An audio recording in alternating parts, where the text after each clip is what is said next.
Что-то случилось?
Rover, fancy running into you here. Won't you dine with me? Ms. Margarita asked me to sample her newest pizza, but my goodness, these portions.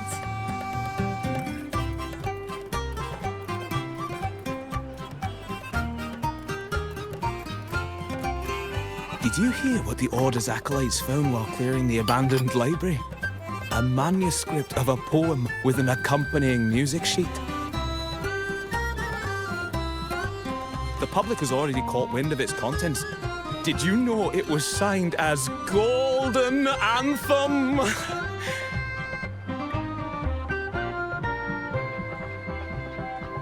They say it was their last work, written aboard the Pilgrim's Sail. I reckon the original finder fished it out the sea and put it in the library, not knowing what it was. Shh, quiet. They're criminals. You best not mention them in public.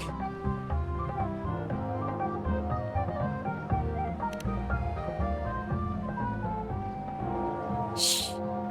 That name is not to be spoken of in Raguna. Simply put, the Golden Anthem was once a renowned poets' society. Their 3 members were once the Sentinel's cantors, but the Order banished them for insulting the divinity.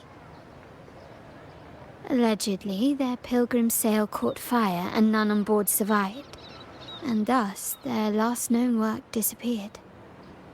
Well, since the manuscript is no longer secret, how does the tune sound?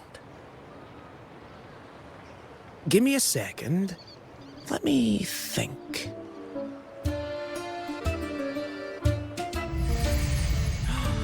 Hear that? It's exactly what they're playing now.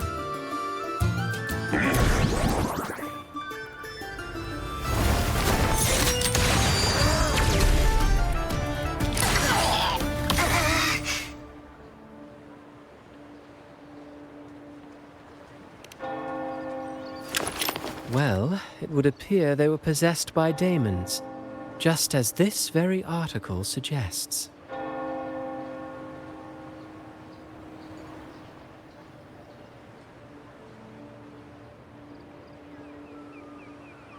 Friends, it's been too long. I gather you were also listening in on that conversation about the Golden Anthem's last work? What did you mean by daemons? Resentful of the Order's verdict, they committed to paper a curse upon Rinasita and Raguna. Those favored by the divinity were the most willing to raise the blade of rebellion, for they alone knew how to make divinity bleed and doctrines crumble. Though they died in exile to a great fire, their resentment festered in their music and poetry, transforming into horrors known as daemons. Like the fire that dragged them to hell, these daemons will spread throughout the land and burn all of Raguna. This article was recently published in the Raguna Literary Journal. Quite the perspective, wouldn't you say? Vengeance born of resentment. Such dark and twisted characters are hard to resist. Perhaps someone unwittingly played that tune just now and opened the plushies to possession by the daemons. Then again, it's all conjecture. Those in the Poets' Society died years ago, and who's to say what really happened? Now, if those vengeful spirits really do exist, well, out of all the patrons here, they went straight for you, Rover. Curious and curiouser. By the way, it just so happens that I made a copy of the Poets' Society's last work. Here, take it. Consider it a little souvenir from your spirited encounter. Maybe it'll prove useful later. Goodbye, friends. A change of venue is in order. I must finish my play.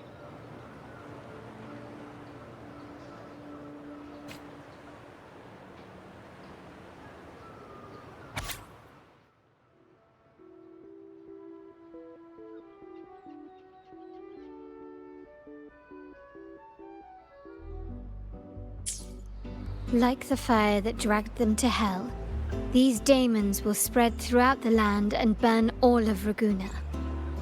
Unverifiable, yes, but not entirely dismissible. That said, a peculiar entity did indeed manifest, and it attacked you. So, let's start at the very beginning. I have a friend who's an expert in deciphering music. I believe you've met her before. She who resembles Topaz should still be near Whisperwind Haven at this hour.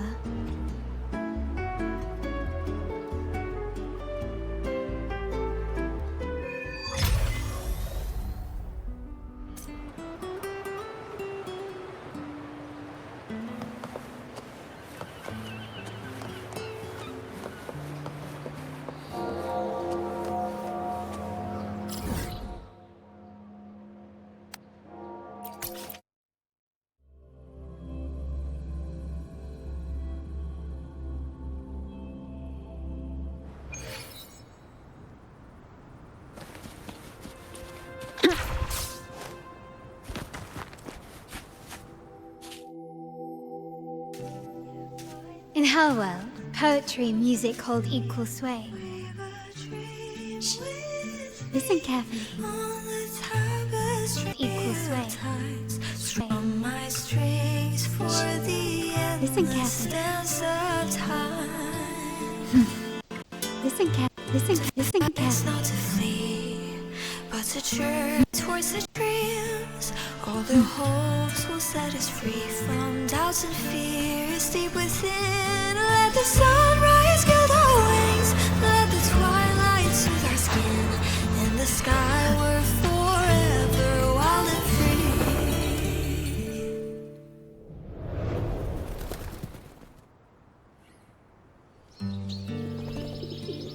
free. Rover! Carlotta! It's been too long.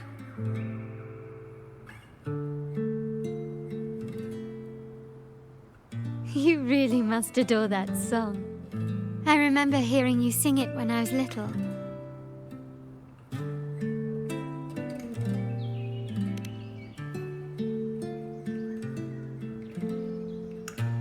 When I was a child, whenever I passed by Chakona's house, I'd always hear music drifting from the courtyard. Lively, spirited, and so full of emotion. I remember it well. Those two guards of yours were like giants from Septimont. Easily 200 pounds of pure muscle. Back then, Chakona's family conducted the Order's choir.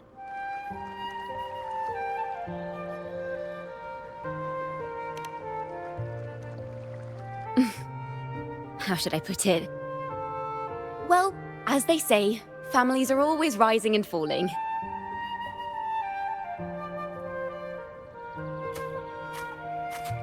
But a song is a song, whether sung in a grand hall or beneath the open sky. As for family matters, let the past stay where it belongs. Anyway, the two of you came in such a hurry. I suppose you're not here to take in the music?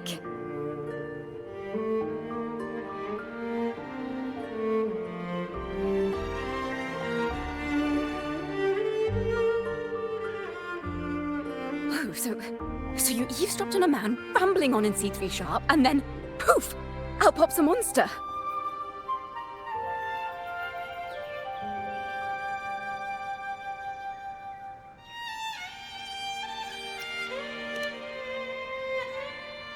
Let me see.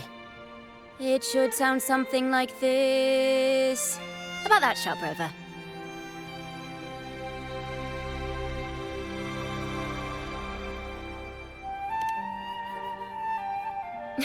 I know, right? We should suggest to Miss Margarita that she add new signage. Sing with civility. It starts with us. Can we discuss restaurant etiquette later? Of course. But I still need to know what kind of music could possibly have the power to conjure up those monsters of yours.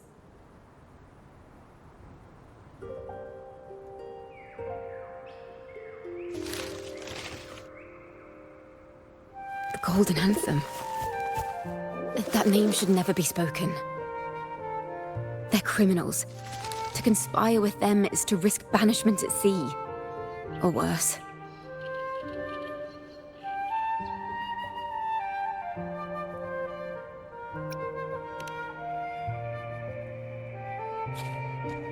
Don't worry. This won't be the first time we've crossed paths with the Order. Fine. From what you've told me, the composers of this poem cursed Rinascita, spelling the fall of Raguna. When the poem is played, some type of horror appears. If I understand correctly, that's what attacked you and Carlotta. If you ask me, this story is a right load of codswallop. I don't believe a simple little poem could curse Rinascita. Then you... We need to get to the heart of this poem and music mystery. Let me join you. I can't resist a good adventure.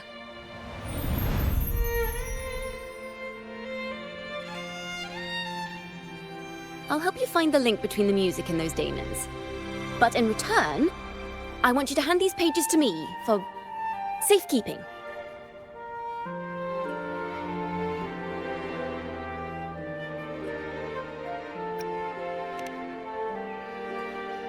Then we have a deal. Since you believe this music summons them, how about we test it for ourselves? I've already memorized the sheet music. It's risky, but there's no surer way to find out. Wouldn't you agree, Rover?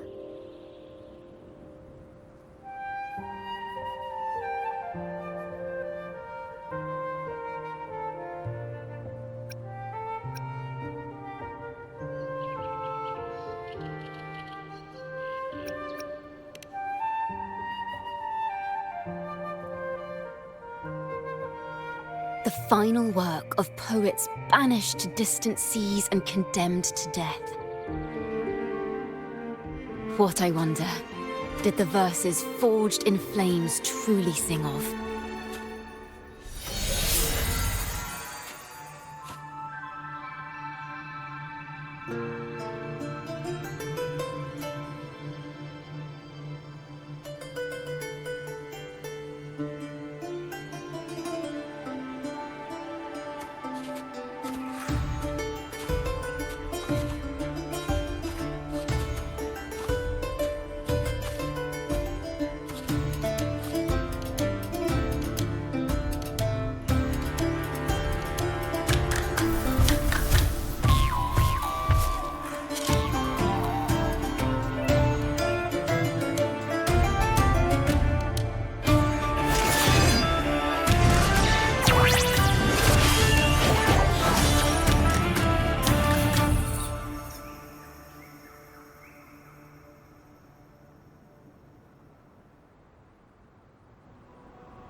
They are just like the ones that attacked us in the restaurant.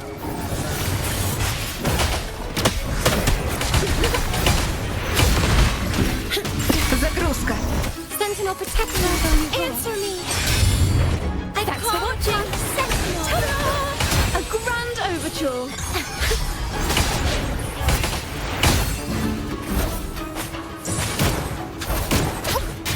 Now presenting a poem of finale.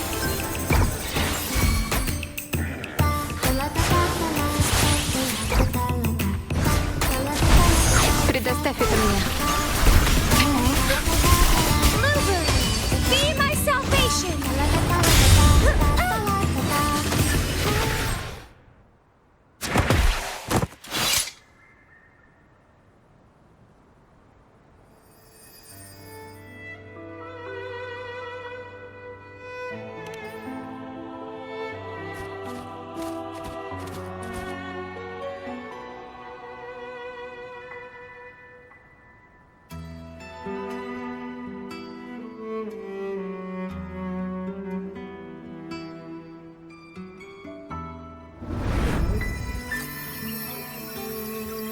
They burn in despair, resentful of the Order's verdict, till their last breath.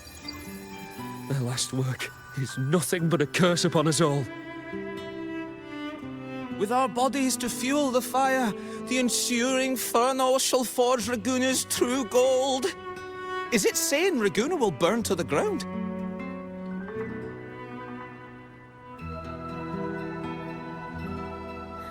They wanted their resentment to echo through the streets. Just by reading this, I can almost see their terrifying faces in the fire. These voices. They're people of Raguna, aren't they? I think I heard Mr. C3 Sharp in the mix. If the poet's resentful souls gave birth to daemons, then shouldn't they sound like the poets themselves? Those voices were just people who read or heard their work. Perhaps the voices themselves are what causes the daemons to manifest. In the legends, daemons are born of death and curses. But what we've seen isn't like that, no. They're more like horrors created from people's words and imagination. Of course, I'm just speculating. The voices were somewhat muddled. Perhaps I can refine the melody. This time, we need to listen harder. Let's find out what the true story really is.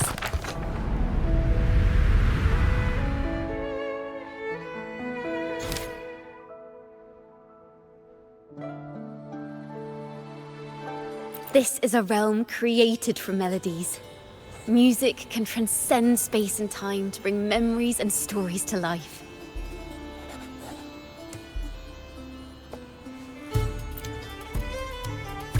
No. Normally, you can't perceive the frequencies in a melody. But that manuscript lets you see the world as I do. That part with the daemons should be right here. They burn in despair, resentful of the Order's verdict, till their last breath. Their last work is nothing but a curse upon us all. It's the same as what we heard before, but now I see something. A balance scale with a crowd of people standing on one of the pans. What are they weighing? The two sides of the scale represent differing perspectives. Perhaps it was a simple poem at first, nothing more. Then that article claimed it was a curse upon Raguna. No one knew exactly what happened, so they filled in the gaps with their imaginations. Yes, someone must have used them to create the daemons. What if the mastermind pulling the strings from the shadows is the author of that article? Imagination knows no bounds. If left unchecked, such incidents will only increase. For resonators, dealing with them isn't much of a challenge.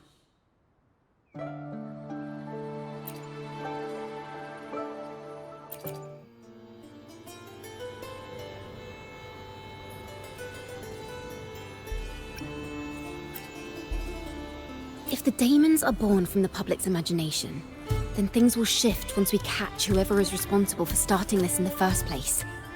This mastermind has gone to great lengths to twist the facts, stirring fear and turning it into resentment. Maybe an attempt to cover up certain stories about the Poet Society. He must be tied to them somehow. If we can learn more about the Golden Anthem, we might be one step closer to catching him.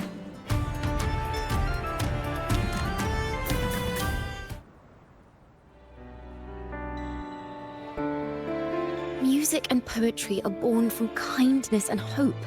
Whoever is behind this won't just sit back and watch. The thought of confronting them is already inspiring me to write a ballad. What should I call it? What instruments would fit?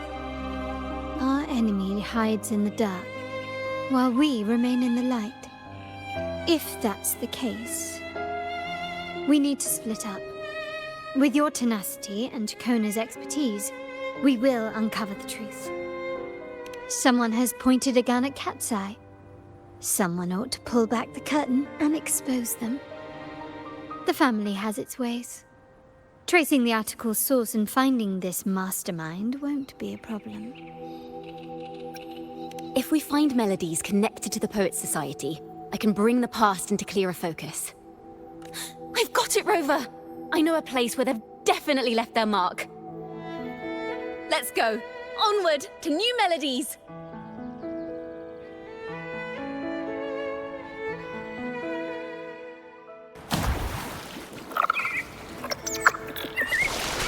I really admire the wind. It's free to go anywhere without restraint. If only it could carry my poems into the hands of everyone across the world.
Ta-da!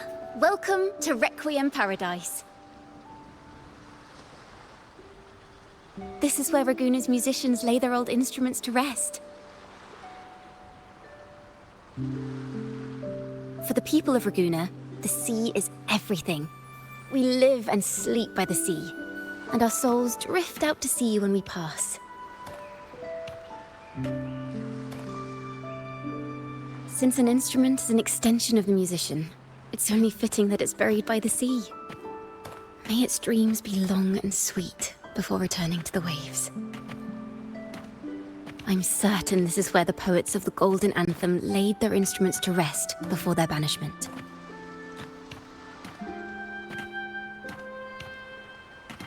What's wrong? You seem troubled.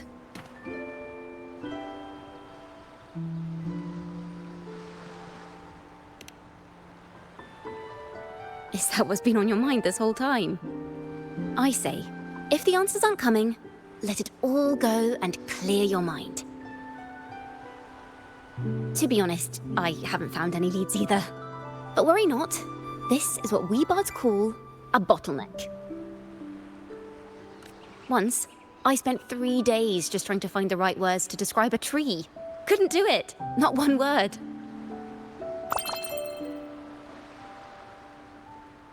So, I stood under that tree and prayed for an apple to fall on my head. You know, just like in those stories where inspiration strikes after an apple hits you. And, well, At least you get a snack out of it.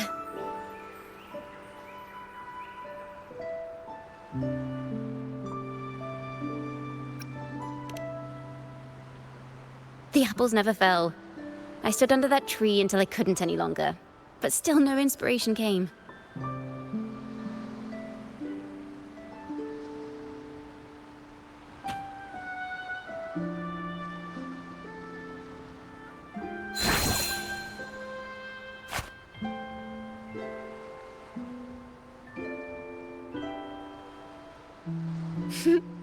Try it.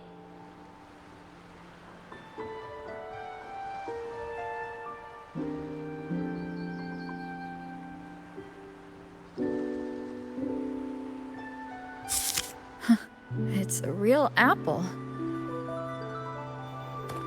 Later, when I finally decided to leave, I looked up through the gaps in the branches and suddenly saw a blooming flower atop a cliff. Turns out, even without an apple, inspiration may yet strike.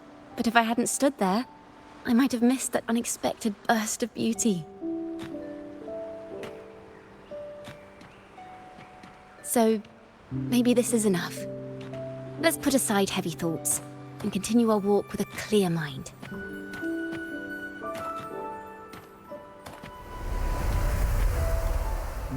I'm starting to understand why Carlotta calls you Topaz. Is that so? But I'm nowhere near as dazzling as the sun. If anything, I'd rather be like Icarus in the story. Soaring freely in the sky, even if it means falling in the end.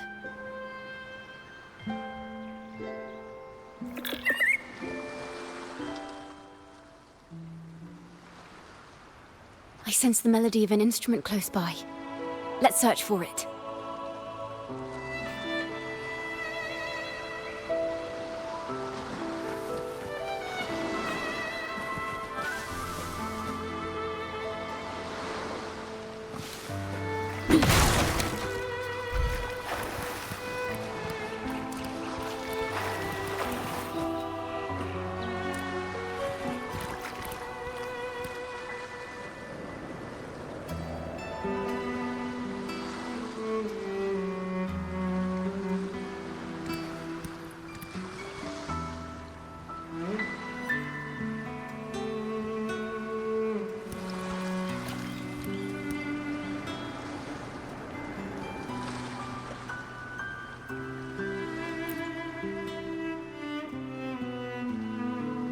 A flute, but it sounds sharp and harsh. If this were a performance, I'd say it's trying to finish as quickly as possible, barely giving the notes a chance to breathe.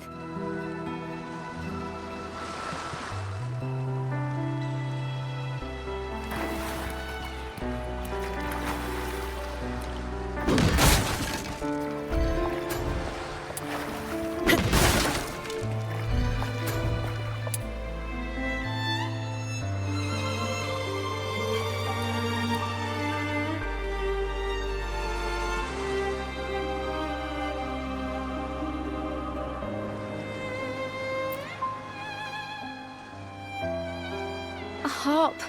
It's in excellent condition, but its tone is flat and dull. Let's keep it for now and see if there are any other instruments nearby.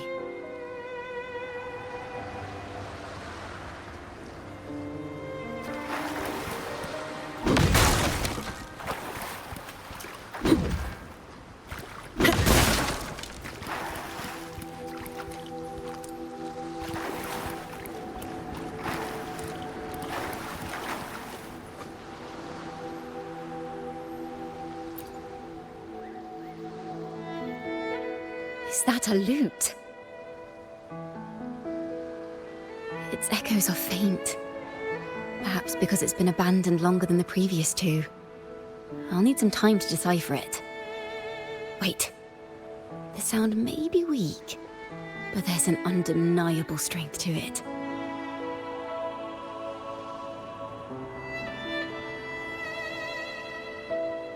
Rover, behind you!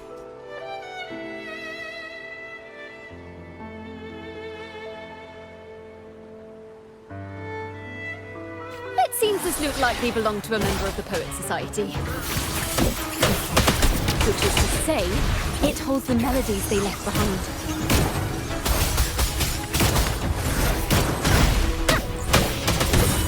I can spare a minute to knock some heads around. Come on.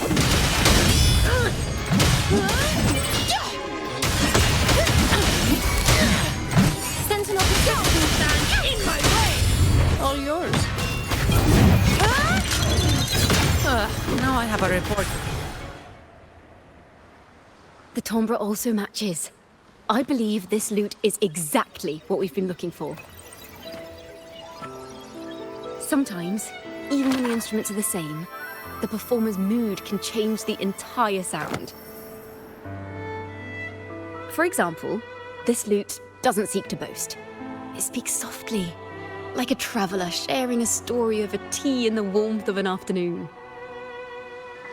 The true purpose of music is to express what words cannot.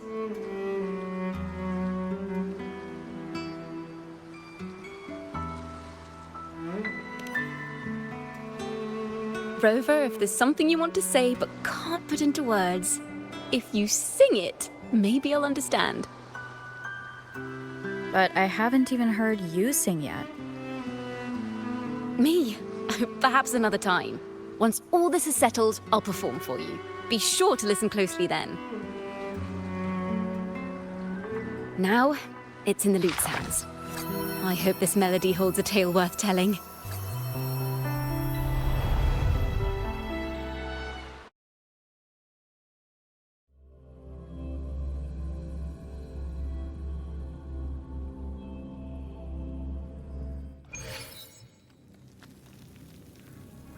Listen, I hear something up ahead. It seems like an interrogation room. This melody carries the weight of the Poets Society interrogation. Let's keep moving. Take care with each step. The melodies left by these instruments are extremely fragile. The realm... We may find ourselves straddling vast rifts in time and space.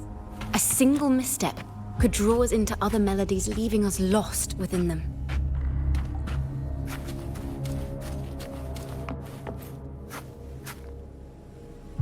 Farrell of the Golden Anthem.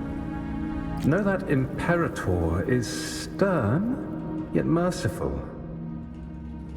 The Codex teaches us that those whose sins are cleansed by the sea shall remain blessed by the sea. It is a grave offense to slander the Sentinel. This includes your claim that the Sentinel's true form is a steed of the skies. I was told you found this lie carved on a lithograph. In the face of the tempest, a giant celestial steed carved a path for the Ark. How absurd.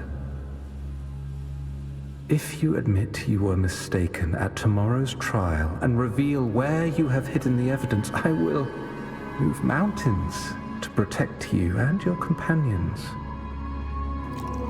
Remember, Imperator only responds to repentance, not silence. I'm sorry, Sir Acolyte. I'm doing my best to cooperate. Please don't mistake my silence for defiance. It's just, this room is freezing, and I've caught a chill. Makes it hard to talk. I'm afraid that by the time I see the Sentinel, I will have lost my voice entirely. Perhaps then, they will judge you for silencing a poor transgressor's confession. As long as you repent and help us destroy those blasphemous poems and songs, the Sentinel shall show mercy. You are a wise man. I trust you will make the right choice. I look forward to seeing you tomorrow. Good night, Mr. Farrell. I will always be here should you wish to receive the Sentinel's mercy. No need to worry, Sir Acolyte. In fact, I'm beginning to enjoy the cold. Neither official nor private records show them as having ever repented in the Cathedral of Mercury. This melody is fading fast. Let's check if there's anything nearby to amplify it. Farrell's gone mad. He ought to have hidden the truth in our secret study. Why would he slip this dangerous knowledge into his poems and hand them out to children? We ought to have buried the truth. Buried the truth. It just occurred to me. Is that our mastermind's true aim? Not only to bury the past, but also to silence to that end. He stirs panic to deepen Ragonese prejudice against the Poet Society. Words and music are weapons without form. I knew this was to be our fate. From the moment we uncovered that lithograph, I knew it would come to this. Still, I have no regrets. But if the Sentinel's true form is a flying steed, all this time, we've been living nothing but a lie. The Order's stance is that the Poet Society concealed blasphemous works. Yet the Order themselves concealed the lithograph's existence. What were they afraid of?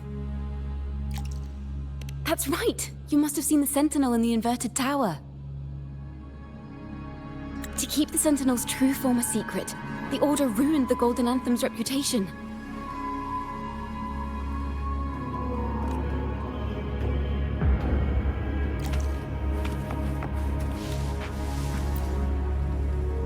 I understand what Farrell was trying to do. We're not adventurers or mighty resonators. We don't even have the time or ability to determine whether that lithograph is real or fake. Farrell only wanted to share the voice of uncertainty. He hoped someone might understand his doubts. Our fate has been sealed. All we can do now is choose what we believe and carry what we hope to be the truth to our graves. They don't sound like they're full of hatred at all. If anything, they appear to have anticipated what would happen. During the interrogation, they kept their composure and did not offer fierce resistance. In fact, they even showed sympathy for the interrogator. Everything seems to revolve around the Order. Could they be the ultimate mastermind behind this? We don't know that for certain. But at least we now know the Poet Society would never place a curse on Raguna. The melody is fading faster now and becoming unstable. We should leave. We can continue our discussion later.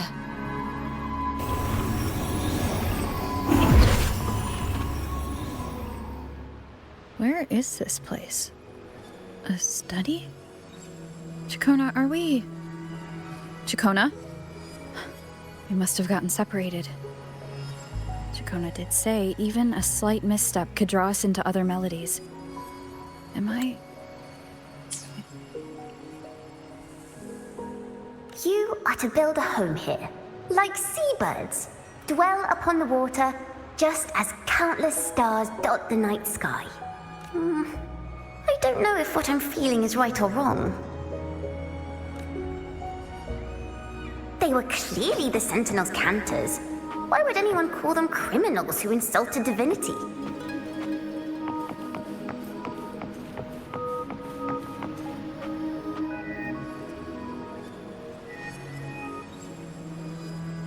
This is a poem I've never seen before.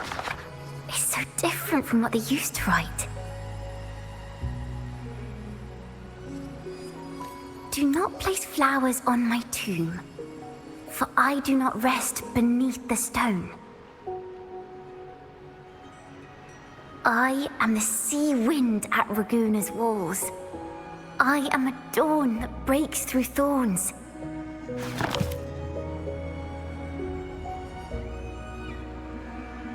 I am a nighthawk of wings aflame, soaring towards the celestial steed, whose praises I sing and whose true form I behold. flame, celestial steed, true form I behold.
The night sky will be illuminated by wings of flame, and I shall be reborn in immortal poetry.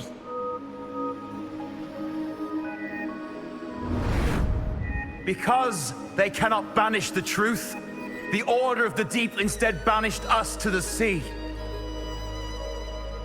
Our thirst for truth is why we were cast out. No matter what, remember this. The truth will always exist. And the truth is gold that is unafraid of the fiercest of flames.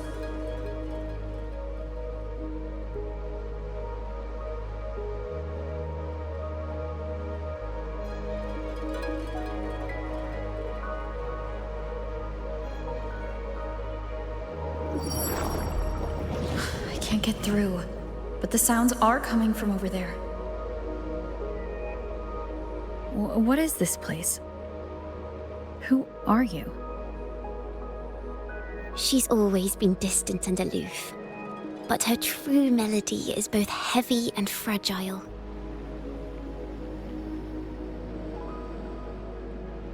Chakona Toccata.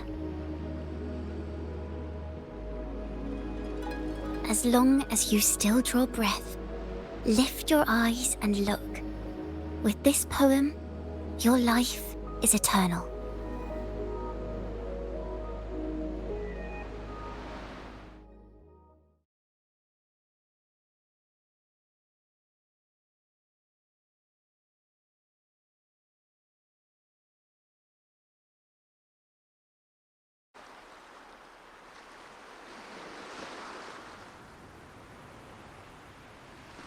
Rover?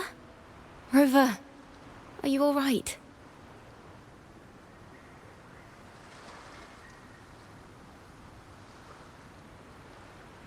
Finally, I got you out of there. You must have been drawn into a different melody on our way out.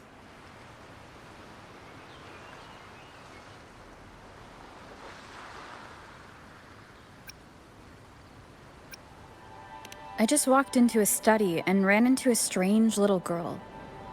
She seemed quite taken with the Poet Society's work. She mentioned a name. Chakona Toccata. I see.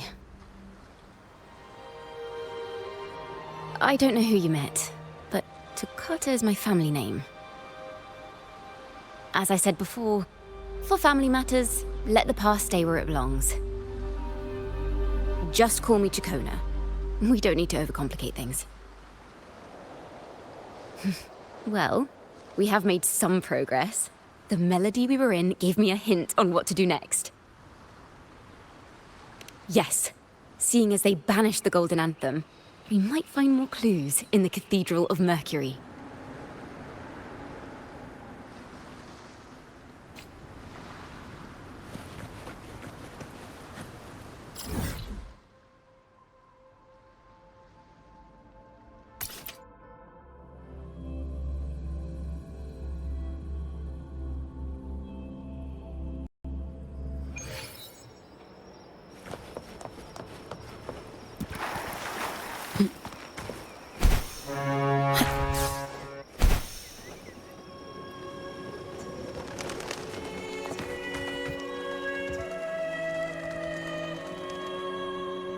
Have you found her yet?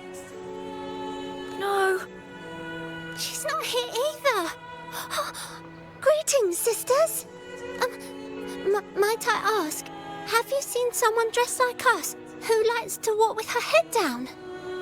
No. Razor doesn't like walking with her head down.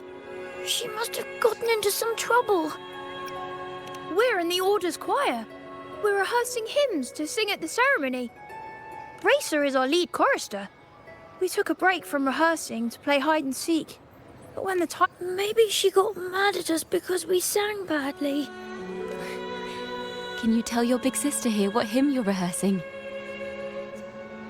The teacher says it's a hymn to honor the brave knights and the Sentinel's guidance. But Razor says the hymn was written by a bunch of criminals.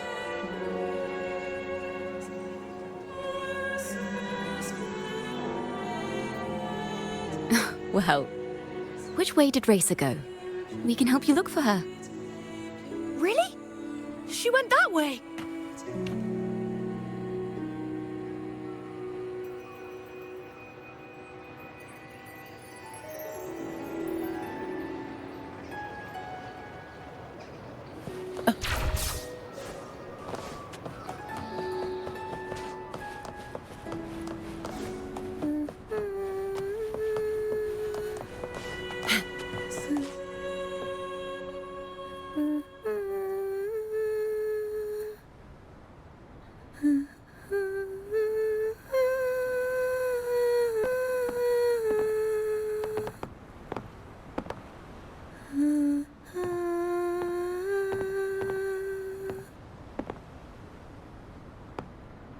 Such a beautiful voice, isn't it?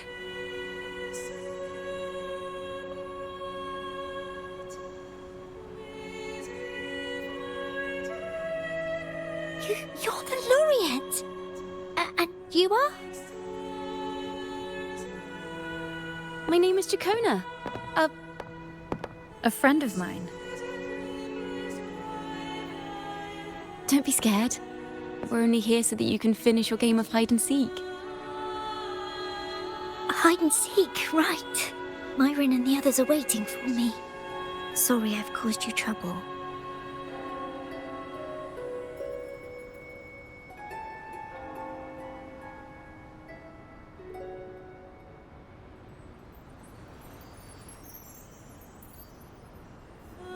How about a little chat first? Something's troubling you. I can tell. What? Of course not. The ceremony is coming up, and the choir still has so much to rehearse. I'm fine.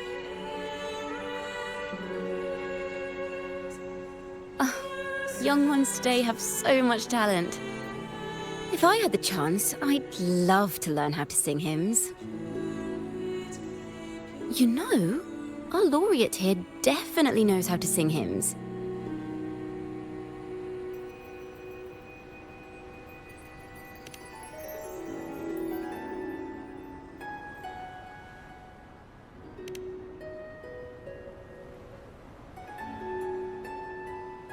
It's just... Before the performance, the choir has to listen to the same music, recite the same lyrics, and do the same rehearsals every day. What's more, the hymn we're practicing, it was composed by bad people. Teacher calls them heretic poets. Myron and the others never complain. They're always eager to sing praises to the Sentinel on stage. But now their dreams are all dashed because of me. Myron, Patero, and Shear's voices are in perfect harmony, but I can never keep up. And I don't like this hymn. Myron and the others are too young to realize that heresy is a grave offense, but I know. I just don't understand why the Order wants us to sing songs written by criminals.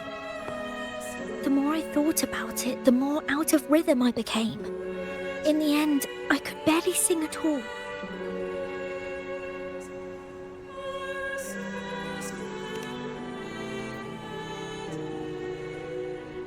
That song just now. I've already forgotten how it's supposed to sound.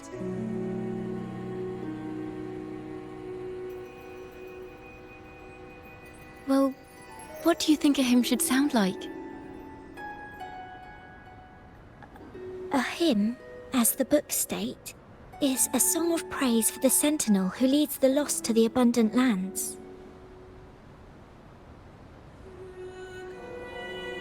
No, not that. I mean, how does it make you feel? Try to remember what you were feeling when you were singing alone in the corner just now. Oh, I didn't want to hold everyone back. And I really wanted to help everyone have a great performance at the ceremony. Then hold on to that feeling. Let's rehearse again. You don't have anyone sitting in on your rehearsals, do you? Uh-huh. No. Well then, the Laureate and I will be the first to hear you perform.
This is a cathedral.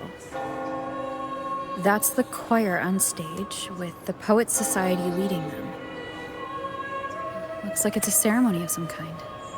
It sounds like...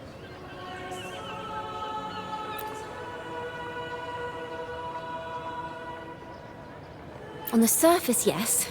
The Order certainly upheld Raguna's prosperity and stability.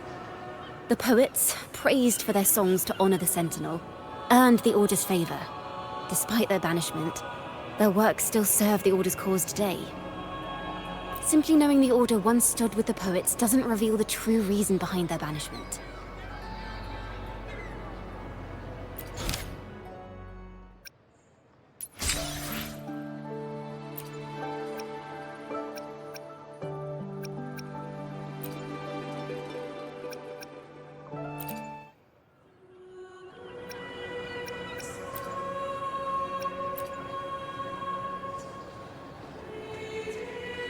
It sounds like a song celebrating the knights who defeated the Tacit Discords at Whisperwind Haven. Wait, someone's approaching the stage. Degenerates! Arrogant hypocrites, every last one of you! You have no idea what happened! Not at all! Has the Order reduced our sacrifices to mere tales to be told over tea? The Sentinel's blessing! Where were you when we fought the Tacit Discords at Whisperwind Haven? Where were any of you? Where was the Sentinel? We didn't fight for the Sentinel or for the damned Order. We fought for ourselves. This is madness! Who is this madman? Someone remove him from here immediately! Do not be deceived. All knights who rode into that battle wielded swords sanctified by the Order. What he said about the common folk, is it true? Tell me, were they also sent to fight at Whisperwind Haven? I must see it for myself. What a mess. I suppose this incident is what changed the Poets' Society. Strange. Why is this passageway so long? This is the same study I stumbled into in the Realm of Melodies. Afternoon tea! Yes, please. Your tea and biscuits, miss. I'll reapply the medicine once you've finished. Next time, no more climbing walls. Understood? It wasn't just for fun. I was trying to... There, I understand. You've always been a curious child. You saw something terribly interesting and snuck out to take a closer look. Wait. Is it raspberry? My favorite. Huh? Ow! Look at this. This book says the flower doesn't live long. But that's silly. I know it can survive the coldest of winters. Maybe one day, I'll become a great bard. A proper one. Who never makes mistakes like this. Miss, this study is a secret. You must never tell a soul. I understand. But I've always wondered, why do people say they're guilty? There are so many interesting poems and songs here. Why won't Father let me see them? Oh, you'll understand when you're older, miss.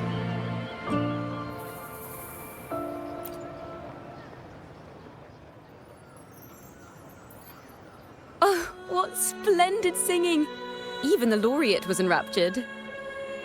Racer did wonderfully. Thanks to you, I figured it out. Sincerity is what truly matters when we pray and sing praises to the Sentinel. Yes, a hymn isn't just a few lines of history. It is shaped by your feelings and experiences. The hymn may differ in each person's eyes, but its resonance and meaning are universal.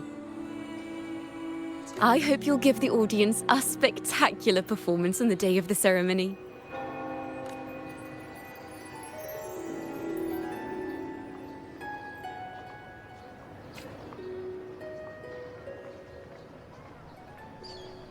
So, what did you see in Razor's melody? The Poets' Society was criticized for glorifying the knights over the common folk during one of their hymn performances. Their assumptions were challenged, so they traveled to the knights' encampment at Whisperwind Haven to verify the truth for themselves. This incident may have been the turning point for the Poets' Society. Did you find any other clues?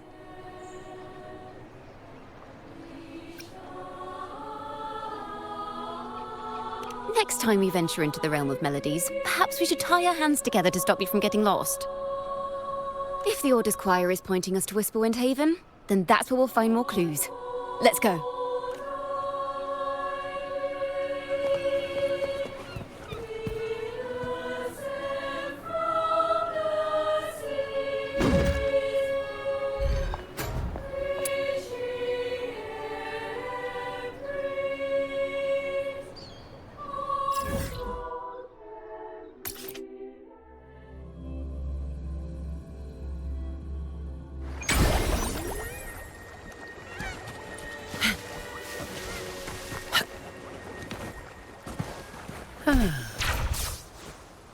I've heard of these knights during my travels. This should be where their old encampment stood. But there don't seem to be any instruments, poems, or music here that carry the memory of a melody. Let's try searching the area first.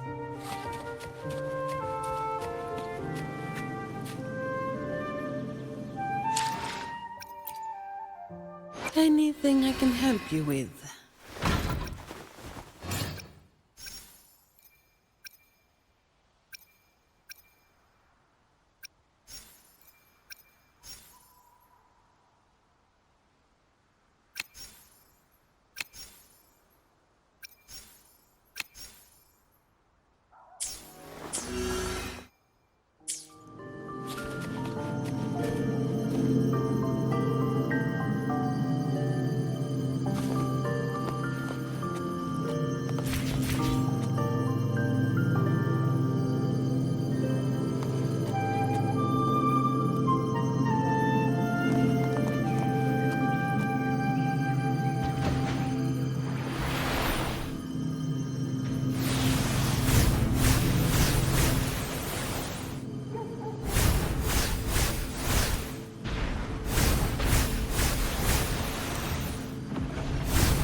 bonfire poets were no doubt members of the Poet Society.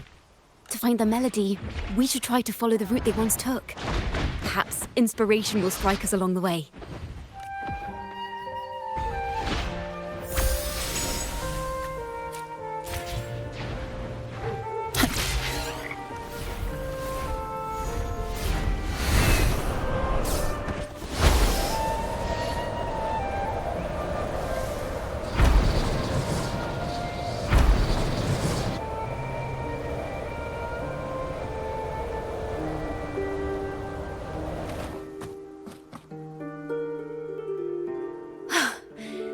This was the last stop on their route.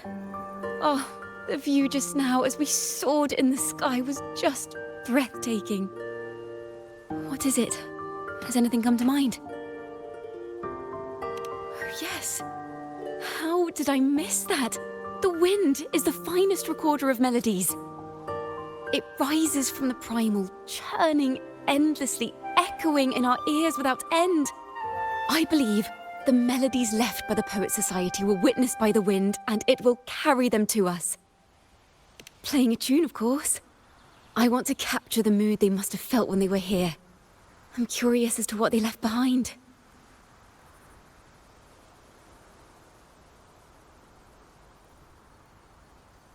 Rimbo and Selena must have returned to Raguna by now. That lithograph of the Sentinel's true form. It has to be here somewhere. Did that gentleman guide us intentionally? Who exactly was he? Backpack stuffed with papers claiming to be a common artist traveling in search of inspiration. Yet he spoke like a nobleman. But I can't afford to think about that now. If not for his help, we'd still be singing praises to a false sentinel. He's right. We cannot continue to sing for the Order anymore. We must enlighten the people of Raguna. They deserve to know the truth. The Knights of the Order defend only the Order's interests, and so the time has come for us to become knights for the people of Raguna. It seems someone told the poets the truth about the Sentinel, and even suggested they stop singing solely for divinity and begin singing for the common folk as well. On the surface, what our mystery man said makes perfect sense. He even has knowledge of Imperator's true form. And this hidden lithograph is evidence the poets were telling the truth.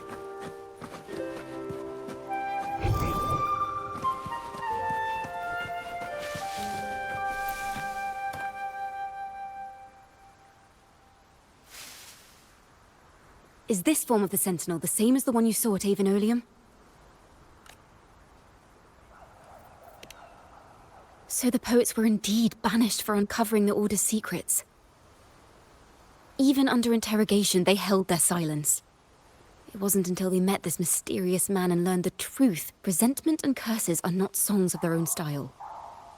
As for the true mastermind, we still have no direct proof linking him to the Order.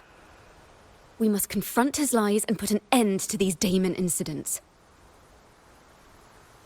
But once the truth of the Golden Anthem at Imperator is revealed, it will no longer be just a matter of daemons, but is now the right time? The will of the people is strong. This mastermind is so sure that the lies about the Sentinel will go undiscovered and that no one will easily believe the truth. The truth exists to be uncovered. All we need is to plant the seeds of doubt in the people's hearts and let them take root and grow. Yes. Let's get going then. We'll go back to Margarita's. It's where our story began, and it's where it must end.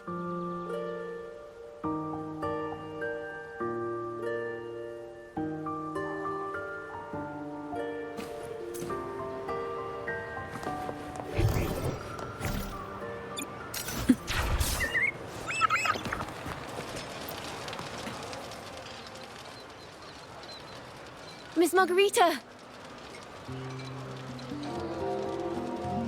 Well, hello, hello. If it isn't Rover and Chakona. Well, Miss Chakona is a regular around here, you know. I've even asked her to perform a few times. Helps bring in the crowds. Actually, I've come to ask a favor of you today, Miss Margarita. I'm sure you've heard about the Poets Society's legacy. Not a problem at all. Did you make any big discoveries? I'm so curious.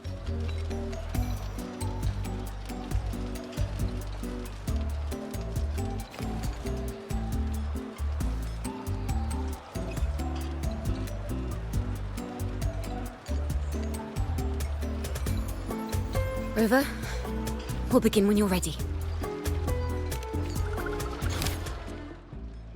The poets did board the Pilgrim's sail, becoming the stars of their own final act. We all know how that tale ended. A great fire consumed the ship, dragging it to icy depths, and the poets of the Golden Anthem with it. But hear this. Banishment did not breed hatred in their hearts for our city, and the flames did not scorch a curse into their music or poems. If you wish to hear their true voices once more, seek them at the Cathedral of Mercury. The children there still sing hymns written by the poets of the Golden Anthem. And yet, not a single daemon has appeared. Even as those poets faced their end.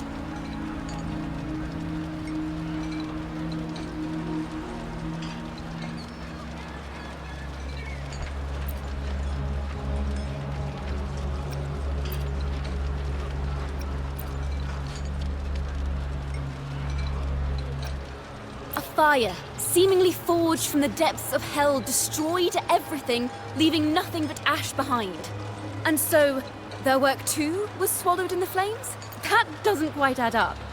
If hellfire was all that remained from the Pilgrim's sail, then could they really have been trying to curse Ragusa? If that were the case, well, shouldn't the curse have come true?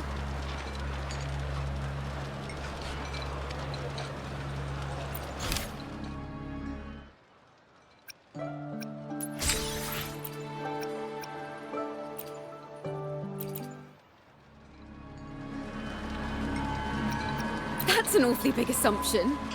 What if they never boarded the Pilgrim's sail at all? What if none of them perished in that fire? That begs the question, who was on that ship? Who started the fire and spread the rumors about the Golden Anthem?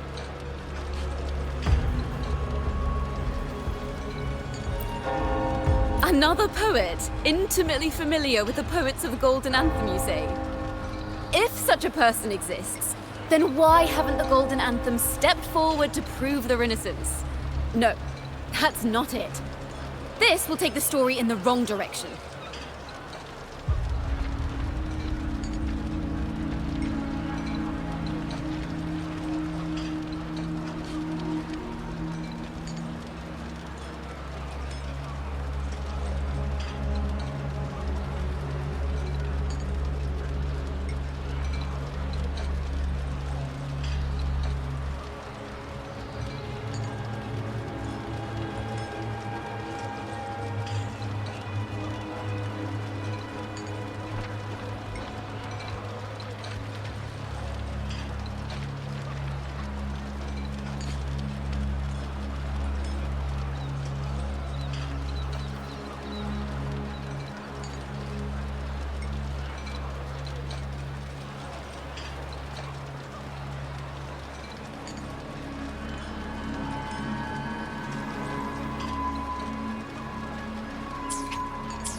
As the fire filled the ship's cabins, they penned their last poems with death drawing near.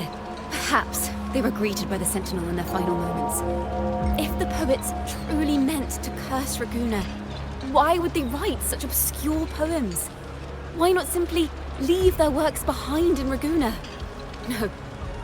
Their last words were hastily written as the flames closed in.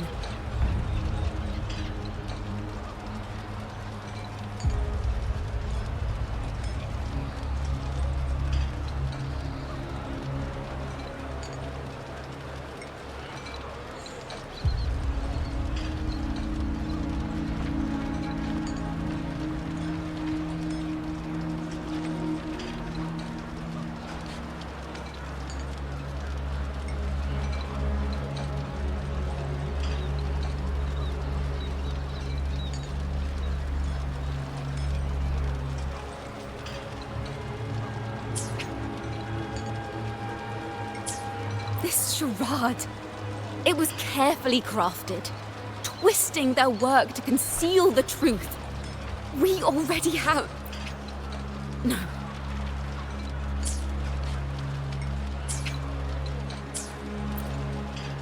Tomorrow, at the Odyssey Opera House, I will reveal the truth. Until then, I thank you all for your patience.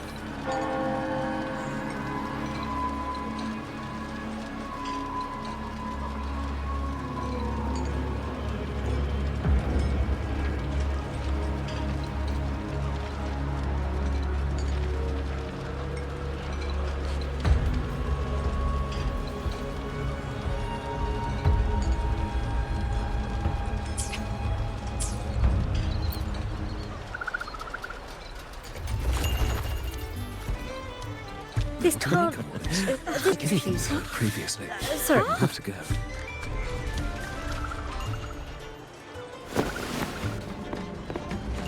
Noria, is this all real? What do you mean by the truth? Did you discover something?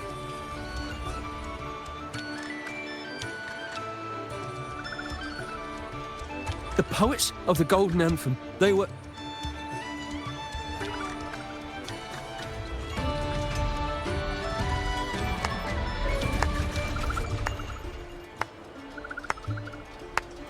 Fascinating story indeed. You've certainly piqued everyone's curiosity. The speech you made just now, you're implying the poets of the Golden Anthem were framed and their works deliberately misinterpreted. Exactly. Someone used the story of the Golden Anthem to stir the public's curiosity. This is what created the daemons. If memory serves, official records of the Order of the Deep state the poets were charged with blasphemy against the Sentinel. Surely you're not suggesting this was all the Order's doing? I dare say, such remarks would be considered a grave crime, punishable by banishment. Are you from a noble family? The city's elite have a habit of siding with the Order.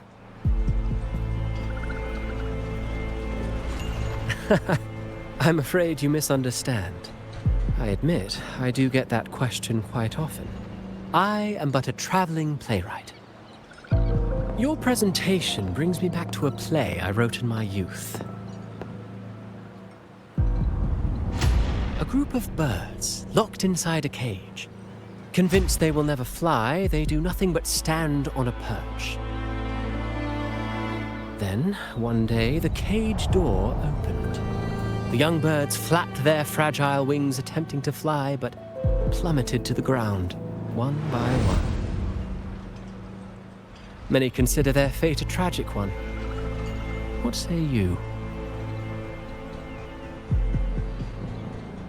I see it differently. Even if they met their end falling into the abyss, they still had a chance to glimpse the sky and spread their wings. And what of those who chose to remain in the cage, having witnessed their predecessors fall to their demise? Will they dare to reach for the skies, after realizing the cost of choosing to fly? Does the truth exist to protect, or to harm? That is the question.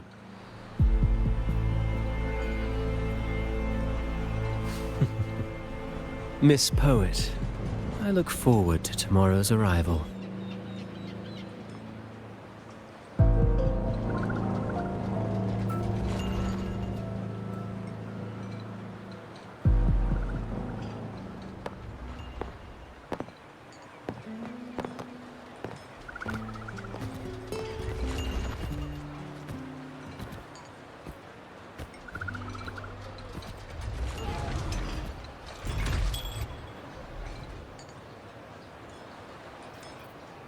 A splendid retaliation. I witnessed all of your performance. Like everyone present, I too eagerly anticipate tomorrow's arrival.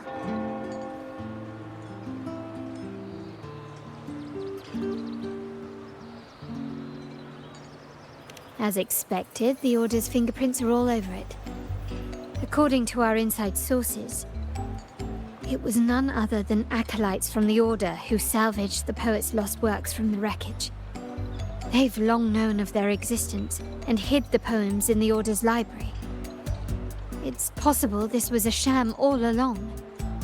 Choosing to make it public now likely means they're using those poems to obscure the real truth. Now, considering the fact that the untraceable article first began circulating among poets, musicians, and playwrights alike, I think it's fair to say its author is a regular of such secret circles. He may even be the resonator we've speculated about. His collusion with the Order is why these rumors are allowed to run rampant in the streets. I'll have someone follow this secret circle's trail and see what we can find.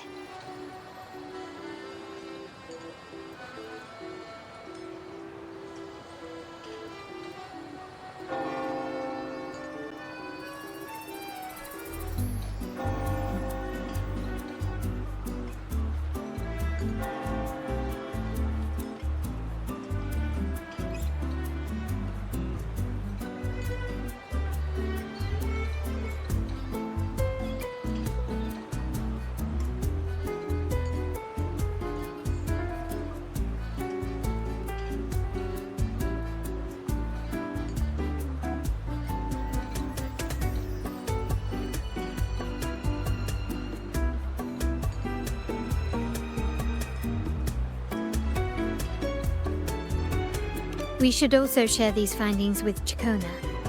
As a poet, her insights would be much appreciated.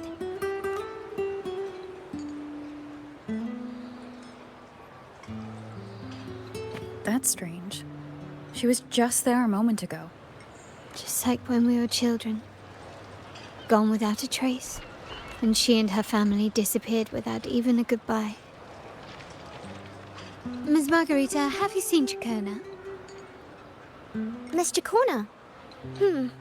She was squirreling off towards the harbor earlier. I thought that's where you were meeting, so I didn't say a word. She did look quite down, though. Never seen her wear such a gloomy face before. Thank you for letting us know, Ms. Margarita. Why don't we split up and look for her at the harbor?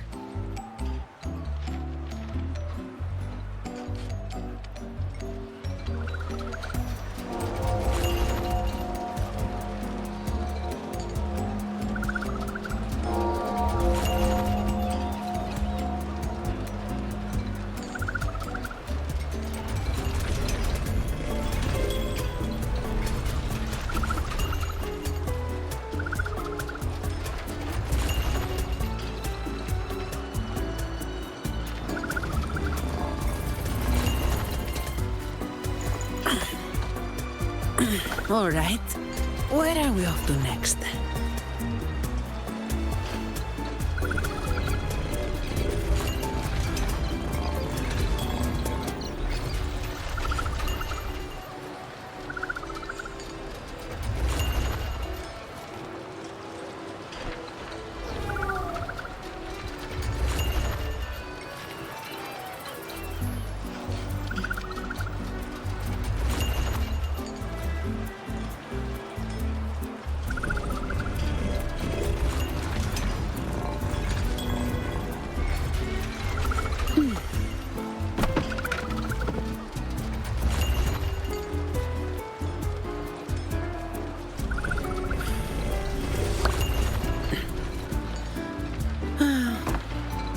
Time to get back to work.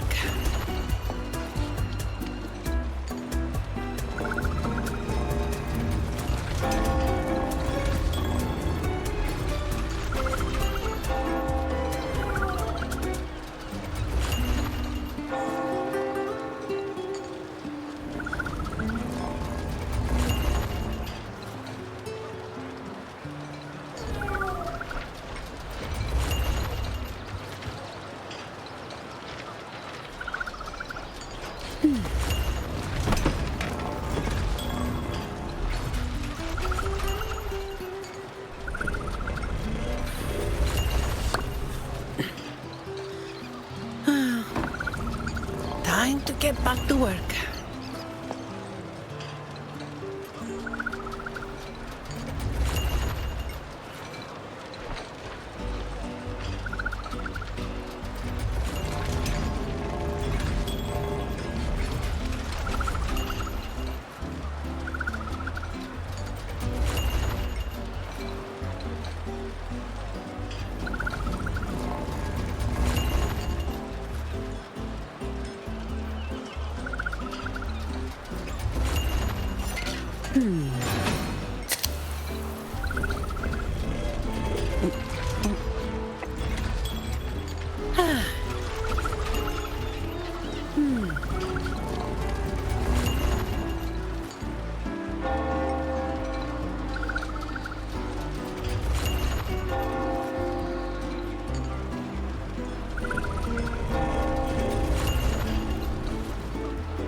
Time to get back to work.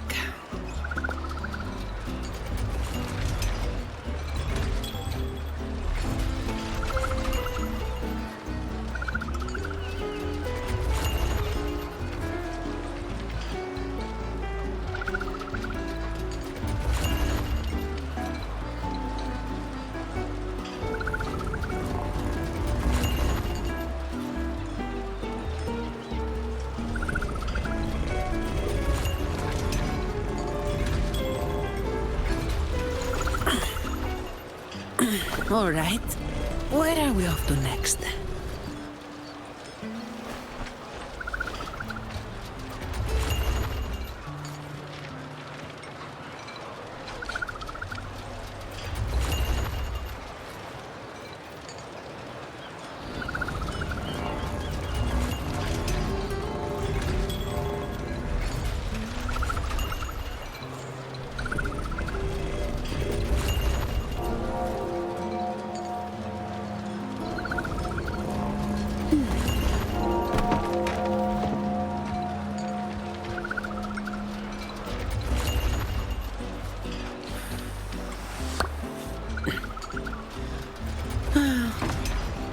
Time to get back to work.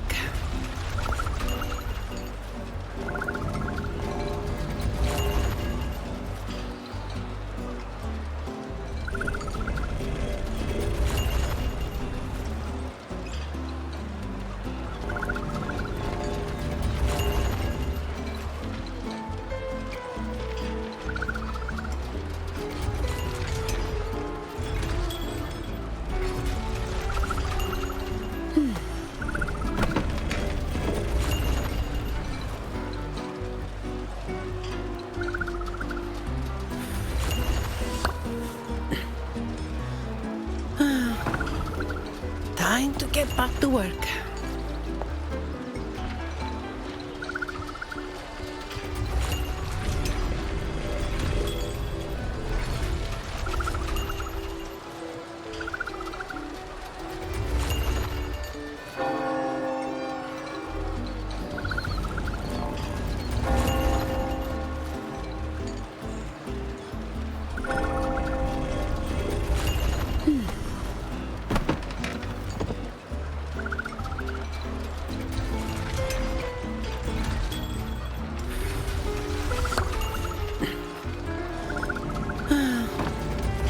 Time to get back to work.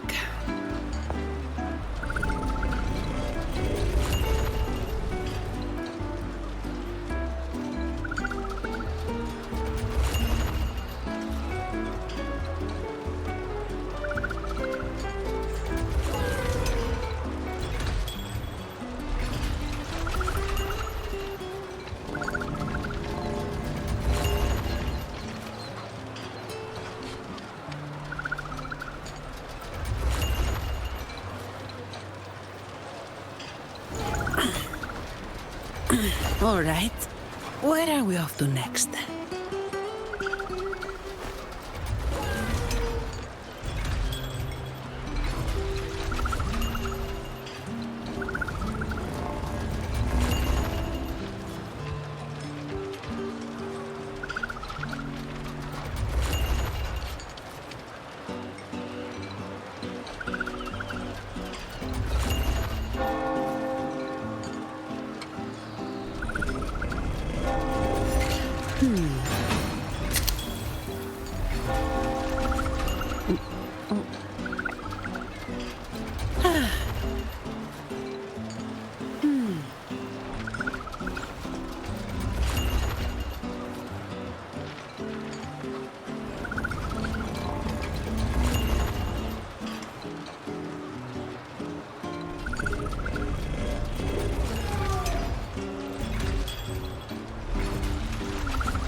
Time to get back to work.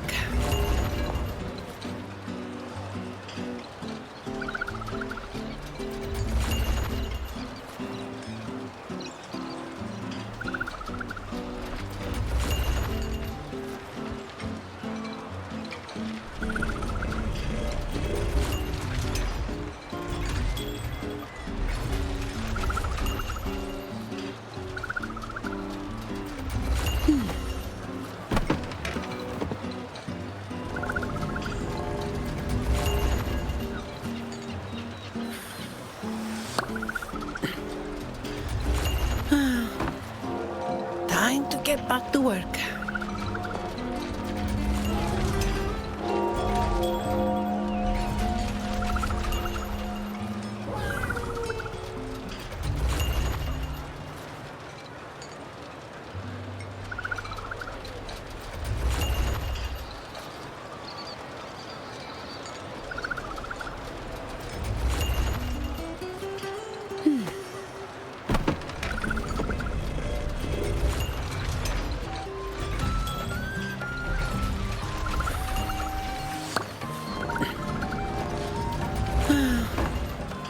Time to get back to work.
All right.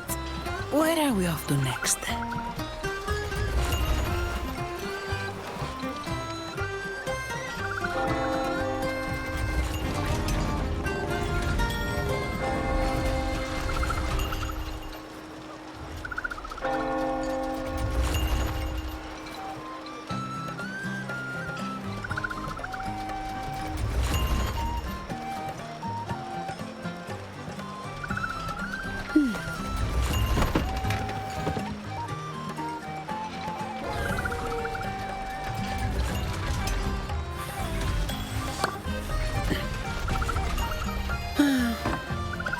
Time to get back to work.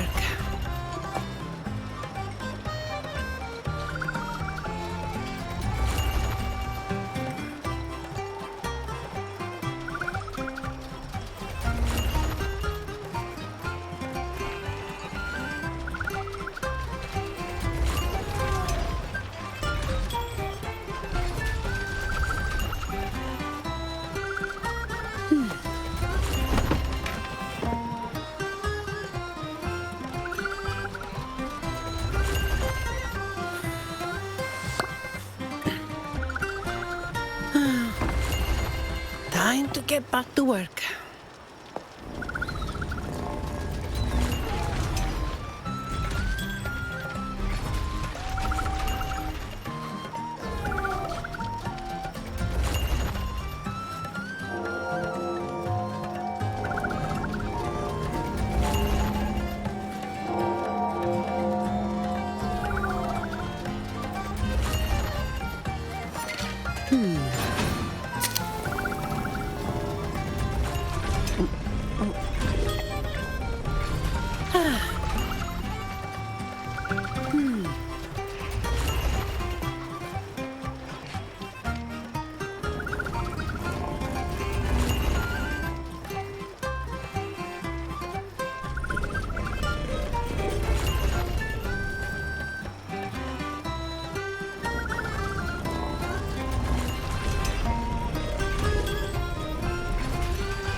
All right.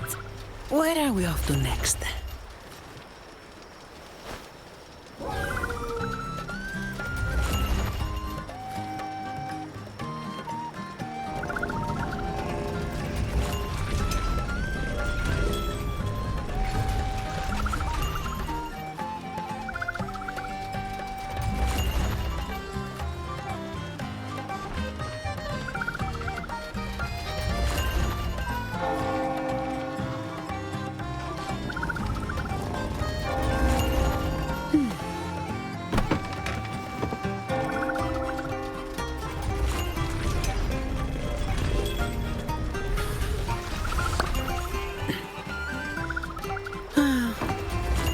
Time to get back to work.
Time to get back to work.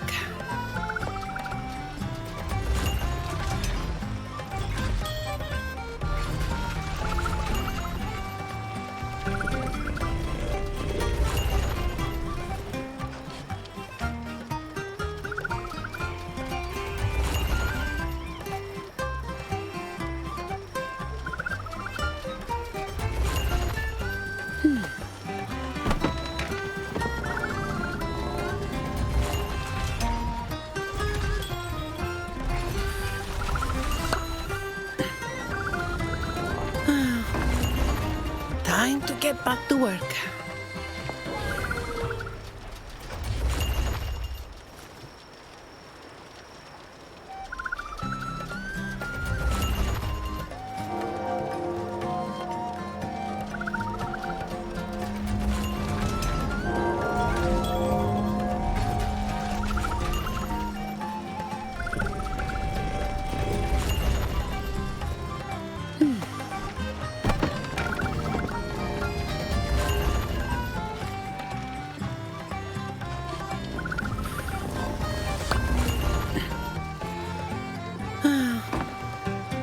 Time to get back to work.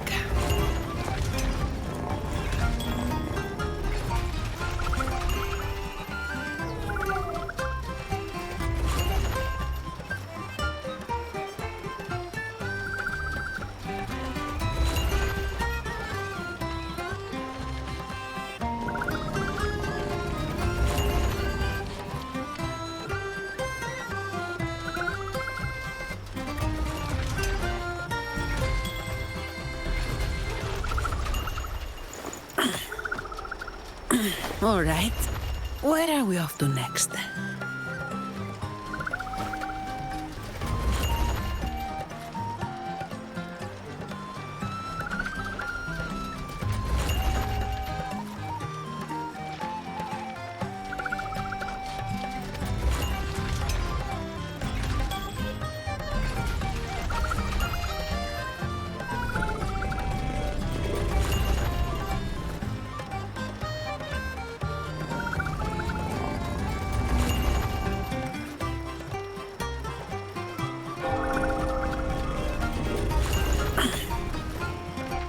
All right. Where are we off to next?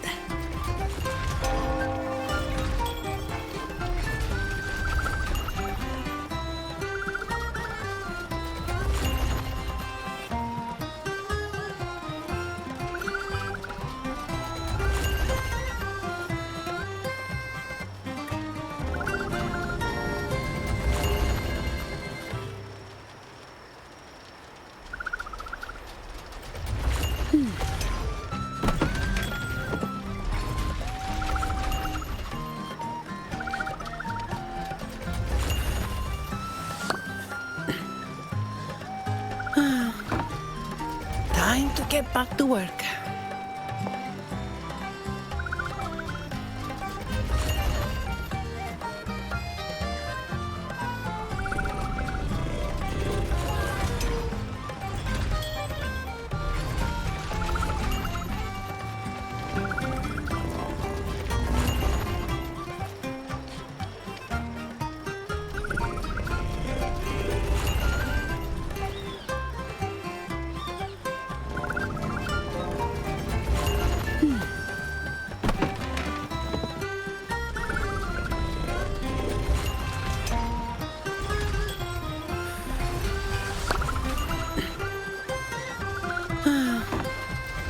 Time to get back to work.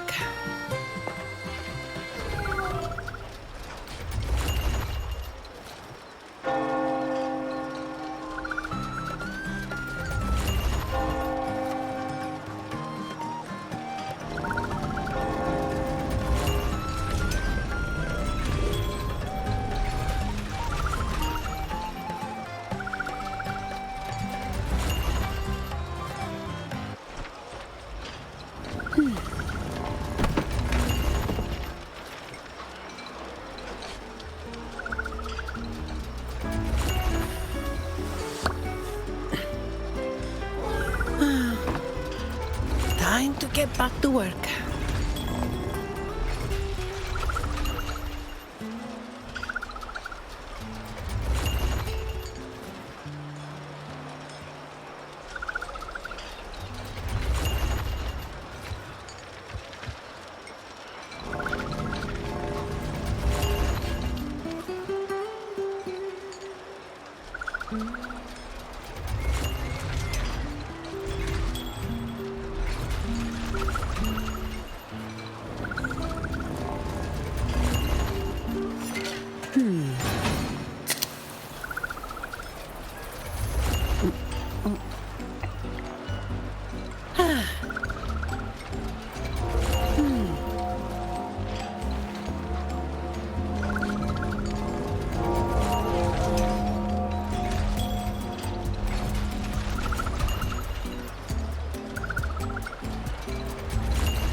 All right. Where are we off to next?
All right.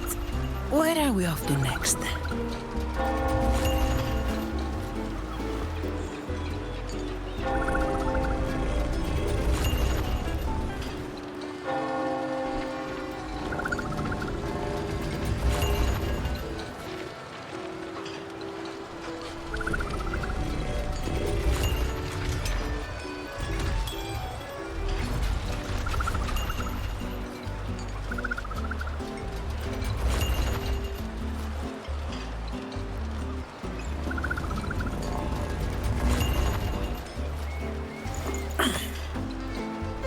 All right. Where are we off to next?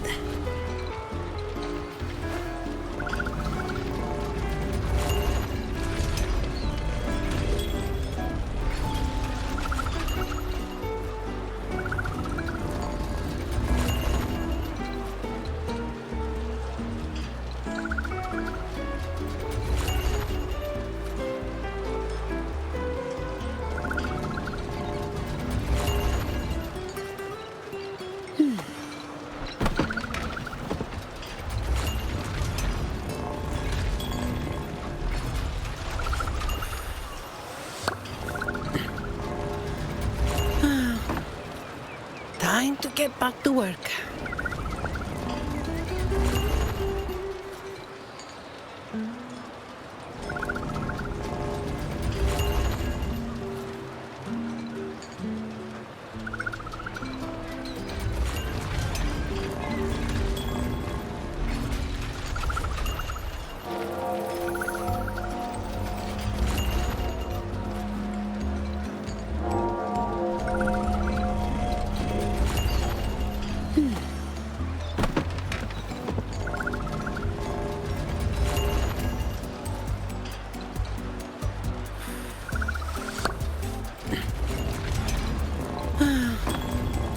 Time to get back to work.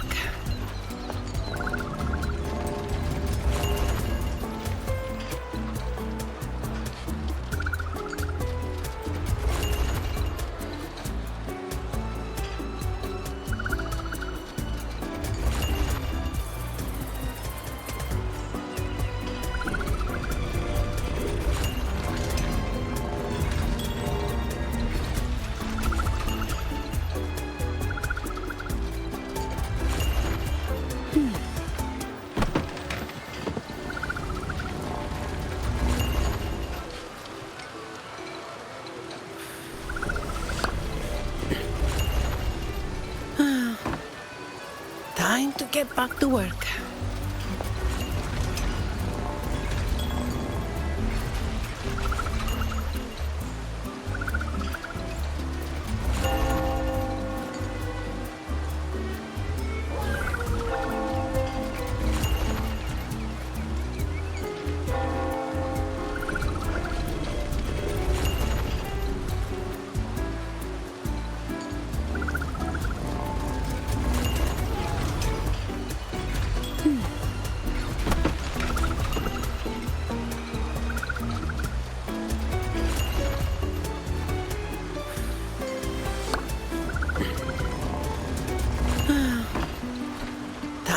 get back to work.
All right. Where are we off to next?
All right. Where are we off to next?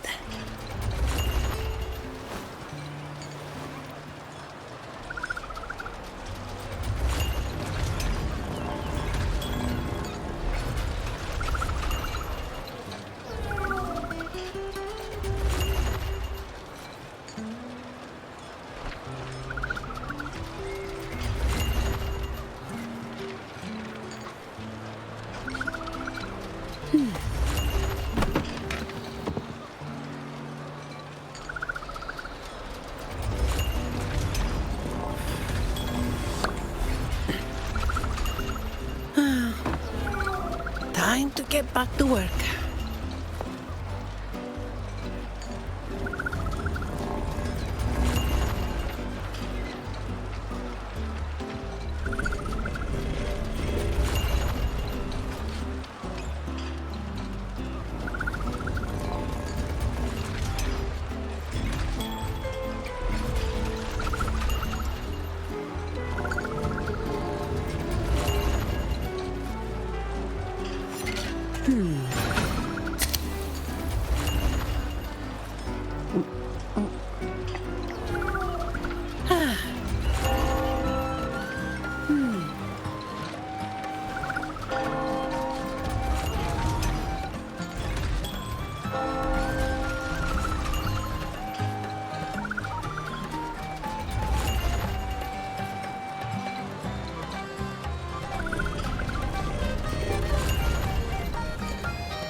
get back to work.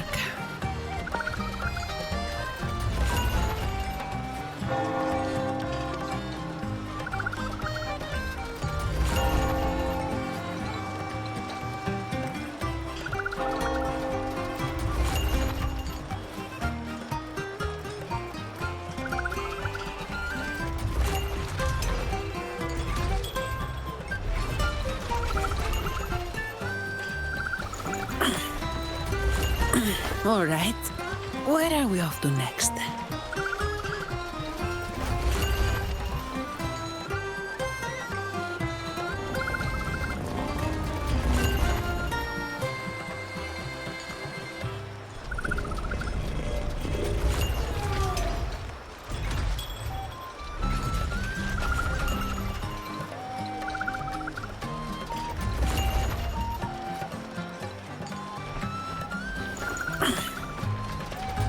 All right.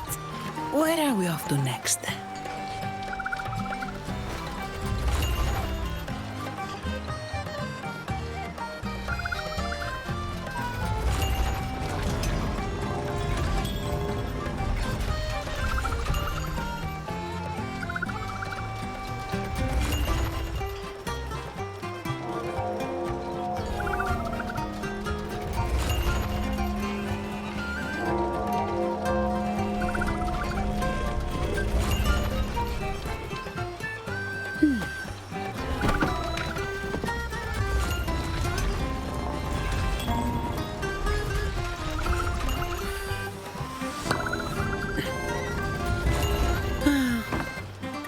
Time to get back to work.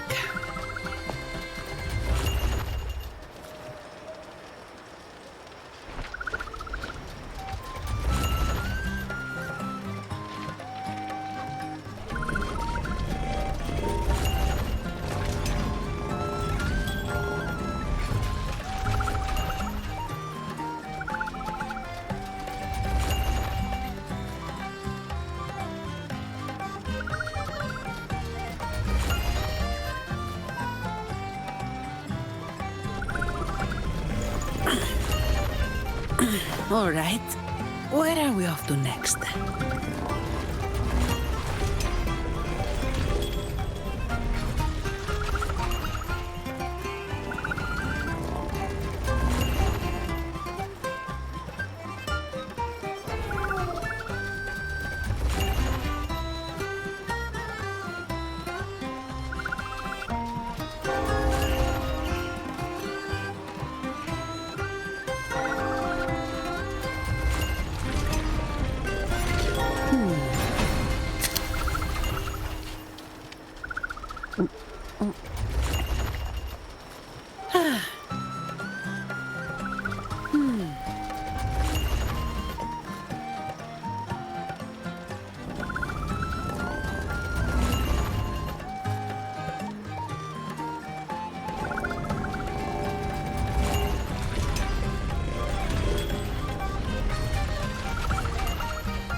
Time to get back to work.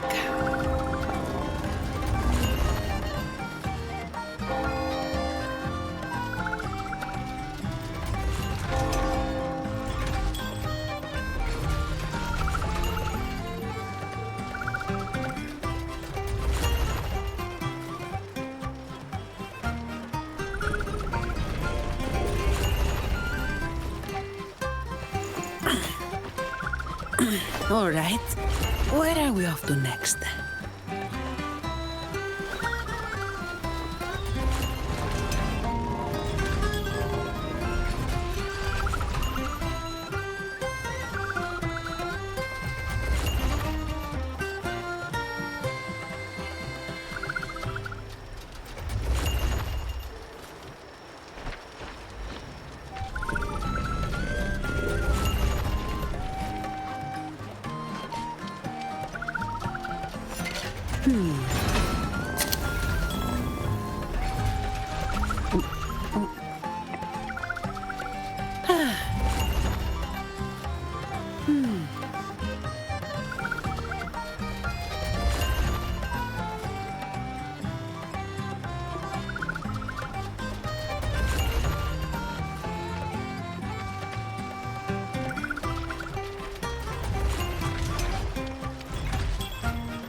Time to get back to work.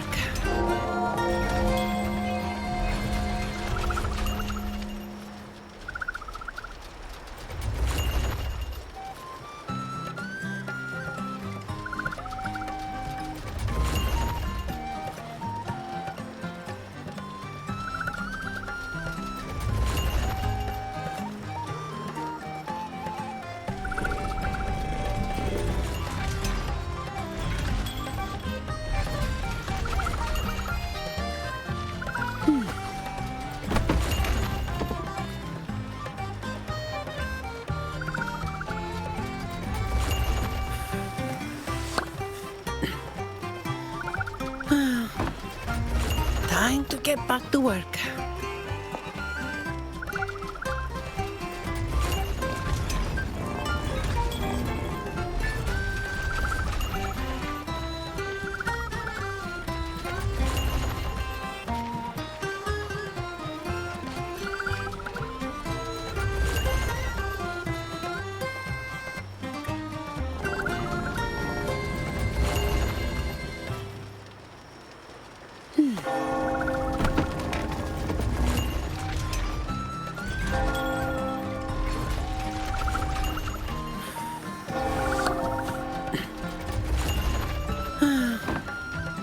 Time to get back to work.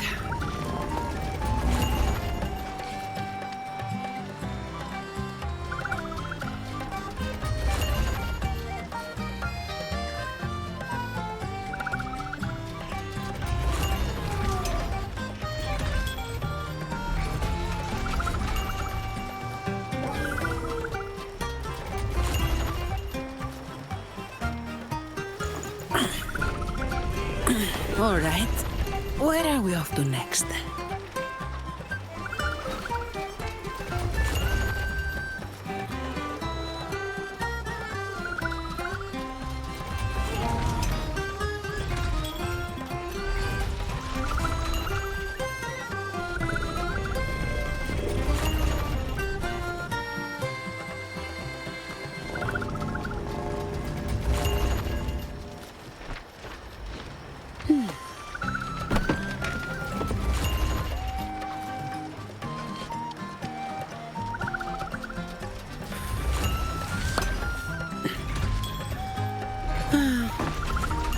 Time to get back to work.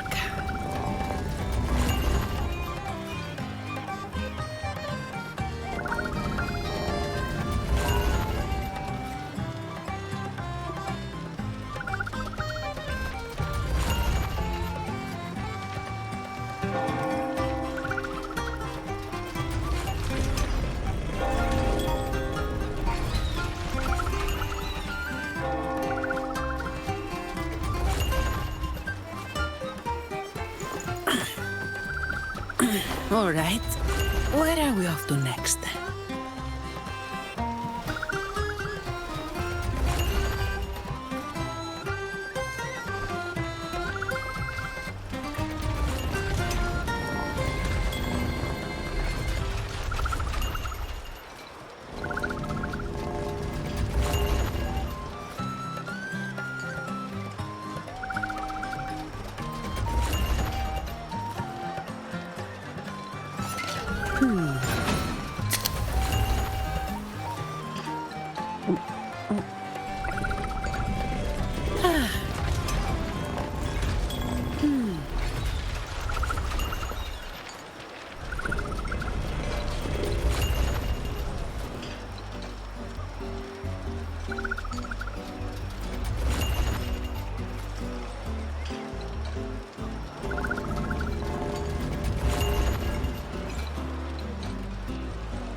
Time to get back to work.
Time to get back to work.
get back to work.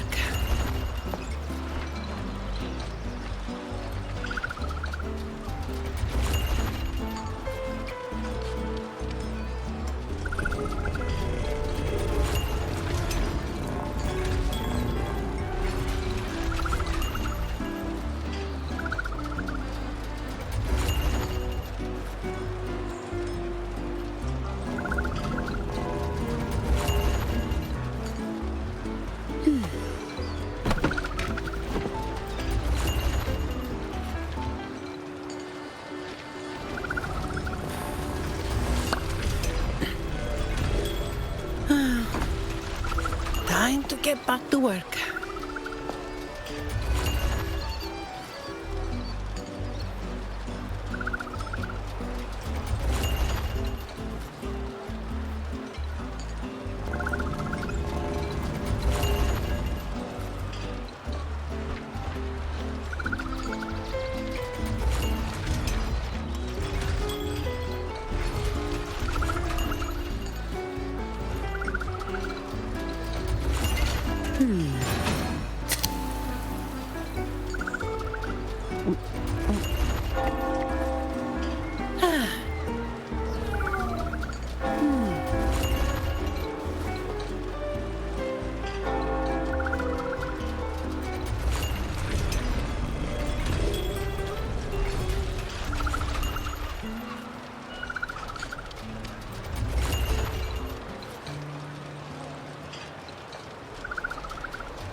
Time to get back to work.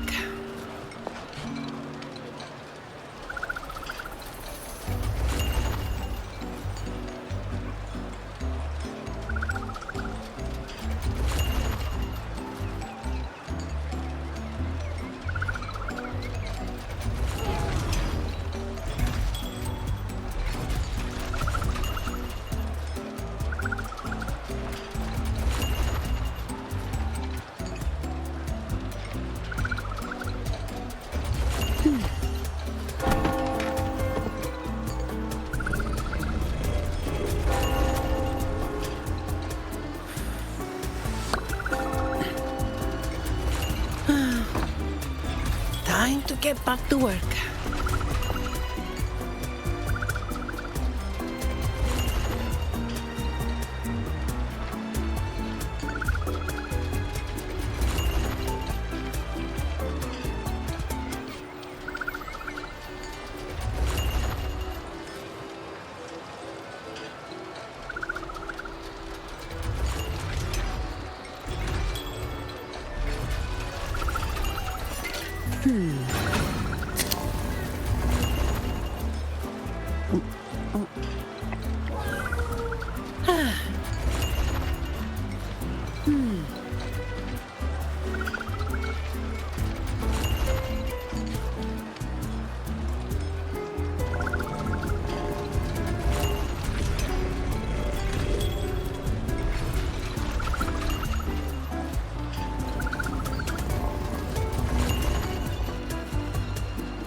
Time to get back to work.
Time to get back to work.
The young birds left their cage, flapping frail wings as they fell to the ground.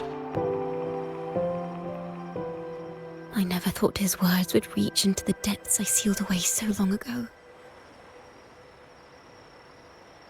Coming here implies you worry about tomorrow's outcome.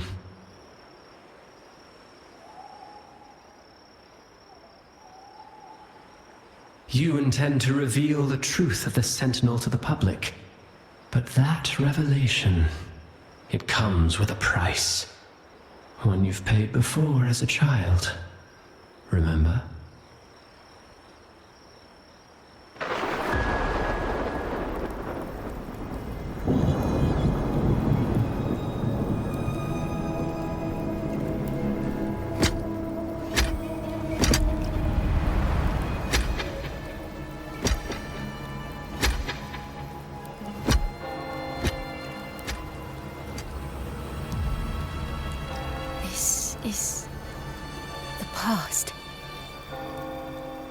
And here I thought you'd be much wiser than this. You know the dangers of pilgrimage, yet you all still cling to the same reckless path. Tell me, what drives such stubbornness? The truth has its thorns, and the Golden Anthem has already paid its price. Do you wish to relive their fate?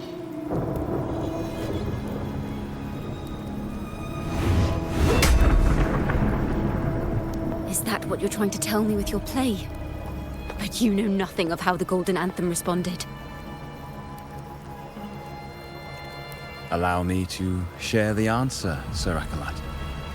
Do you remember the very first voice from the heavens? The one the people of Rinascita kept alive in their hearts as they built their homes on this land? Surely you've seen The Golden Bough, yes? A play where people from various clans wear masks, singing and celebrating together. An occasion you now call Carnival. And what of it? It is words and songs. We are not your enemies. What you face here is something that is hard to describe, something I call reverberation. It exists forever, and you can never defeat it.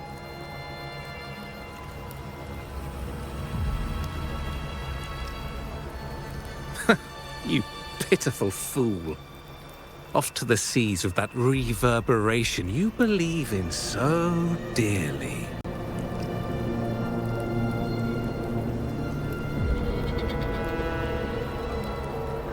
The Order of the Deep seeks to banish us to the seas because they know they can't banish the truth. Hear that? The bell they tolled. I will be the one to carry its sound forward.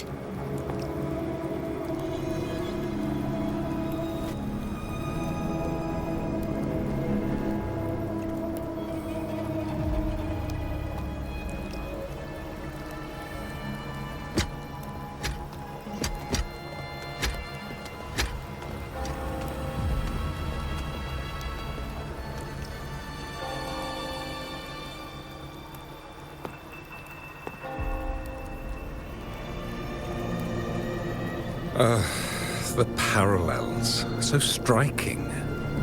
Just like the day the Poets Society boarded their sail.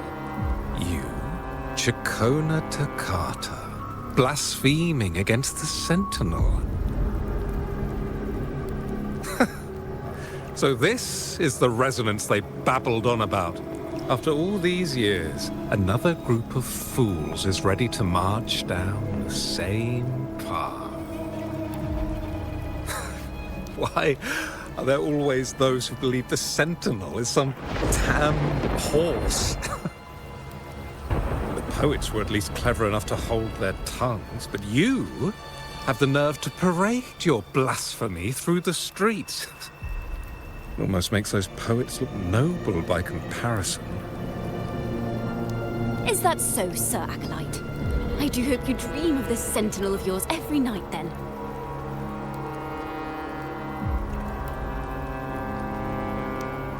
Spare me your sarcasm, you insolent bard! You're nothing but a mouthy relic, the last of what remains of your wretched family. Do you not repent for your crimes? Ah, so you've already tasted their fate, haven't you? You and your family, banished in the name of blasphemy. Such a dramatic turn of events. As cantors of the Sentinel, both the Takata family and the Poet Society committed the same crime.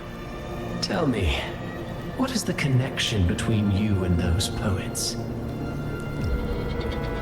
You're nothing but a figment of my imagination. None of this concerns you. It was a price we were willing to pay. We have no regrets.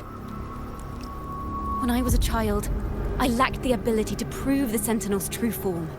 But now, with the inverted tower shifting and the prophesied laureate among us, I believe the opportunity has presented itself for the truth to be... Opportunity. Indeed. The moment of choice dawns once more. Do you intend to repeat history? This time, dragging Rover along with you, boarding the pilgrim sail and clinging to hope as the storm carries you away. Isn't this what you're afraid of? You've unraveled the hand behind it all, but the Order will never allow such truths to see the light. Rover, Miss Carlotta, and all those you've gathered along the way will be forced to bear the consequences of your quest for the truth. And perhaps even that blessed maiden whose whereabouts remain a mystery to this day.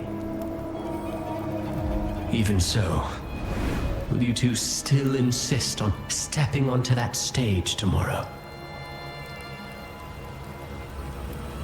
Have you really made your choice? I look forward to the arrival of tomorrow, Miss Poet.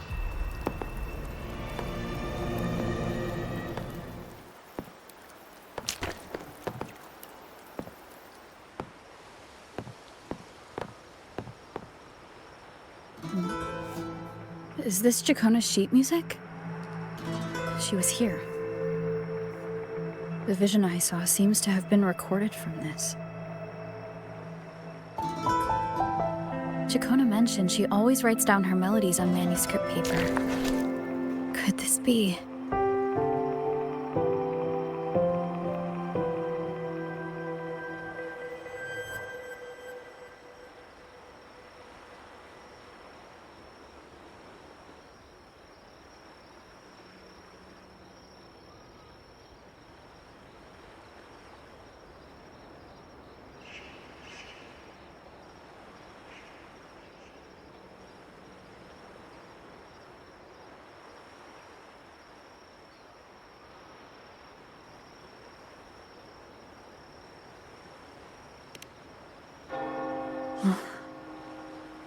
It's a golden anthem.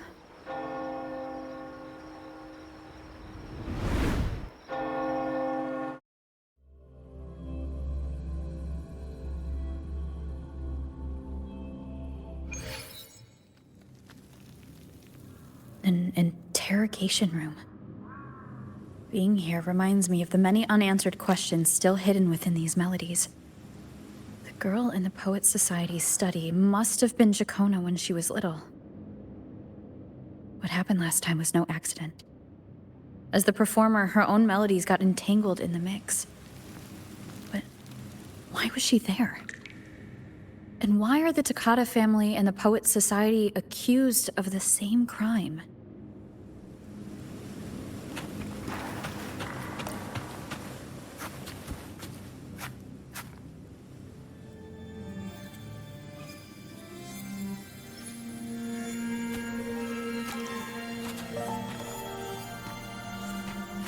Thank you for understanding everything.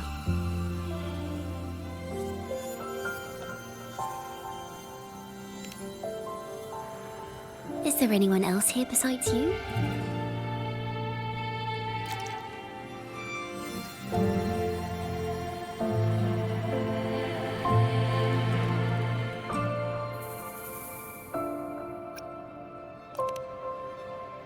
You must have touched the Golden Anthem's music sheet. This is the story it holds.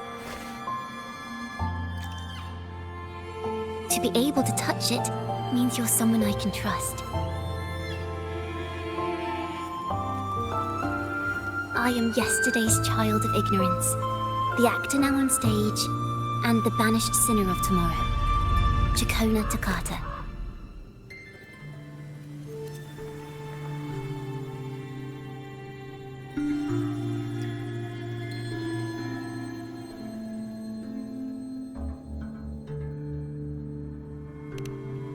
Let me tell you, the story of the Golden Anthem doesn't just belong to the Poets Society. It also belongs to me, Chakona Takata.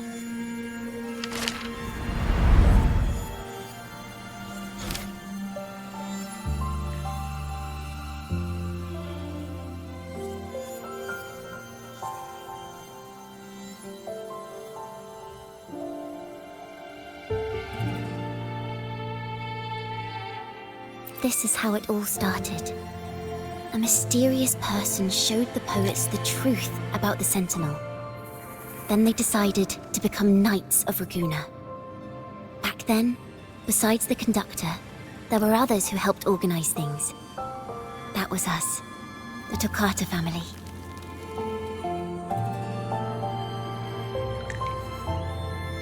It didn't take long for the Order to notice us. To keep everyone safe, they gave my father a key to a study. Inside, there were papers that could have destroyed the Order, if anyone would even believe them in the first place. It was blasphemy, but my father didn't hesitate. He took the key right away.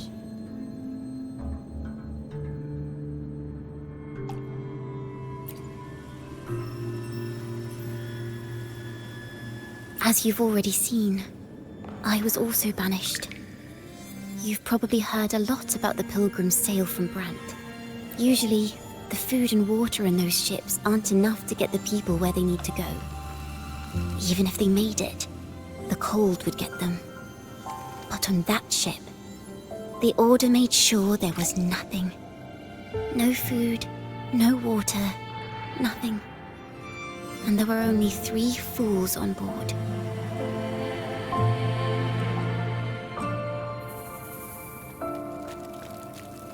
As for the fire, the poets started it themselves. In the past, everyone thought they were brilliant cantors. But inside, only they understood how fake and arrogant all their poems and music really were. In their last moments before death, the poets just wanted to leave something real behind. But it was so cold out at sea, and wood for fire was already running low. So they set the cabin on fire, and met their ends in the flames.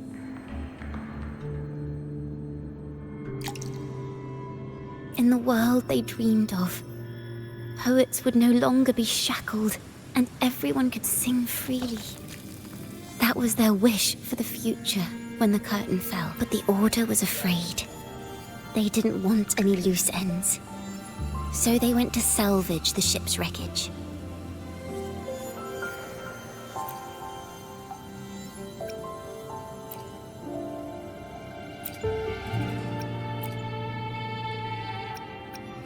The Golden Anthem gave my father the key. At first, he wouldn't let me near it because I was too little. It wasn't until my mother, my uncle, and the rest of my family were one by one escorted onto Pilgrim's sails. Then, it was his turn. I still remember the day he handed me the key. The smile on his face. Don't see it as a burden, my child. Remember, true courage isn't hiding it away in your heart. Raise it like a torch, just like the sun, so it can light the way for others. Only this kind of courage can rid your father of the cowardice he showed toward you and your mother. Never forget, you are a Takata. Father wanted to tell everyone. So the Order put him on a pilgrim sail with the same charges. And that was the last time I saw him. Later, after I became a wandering bard and poet, I started to feel what was in the melodies of the poets and my ancestors. A sincerity like none other.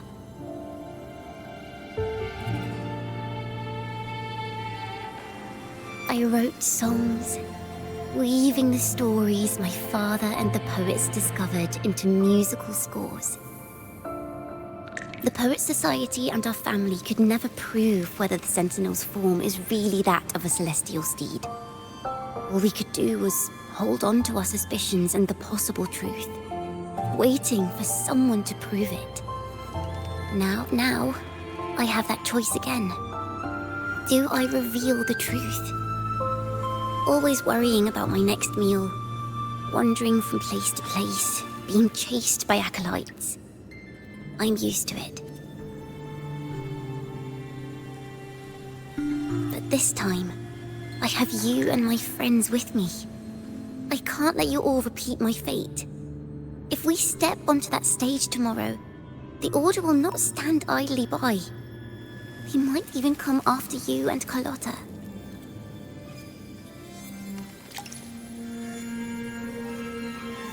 Like I said, the truth exists to be uncovered.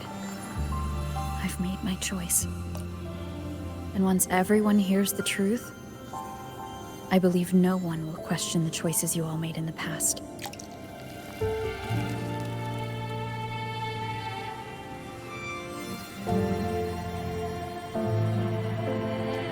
There are hints of the sea inside Chakona's melodies. You should take greater pride in being a poet. Thank you. Thank you for understanding everything. Let's open the doors. I hope this time, the story ends differently.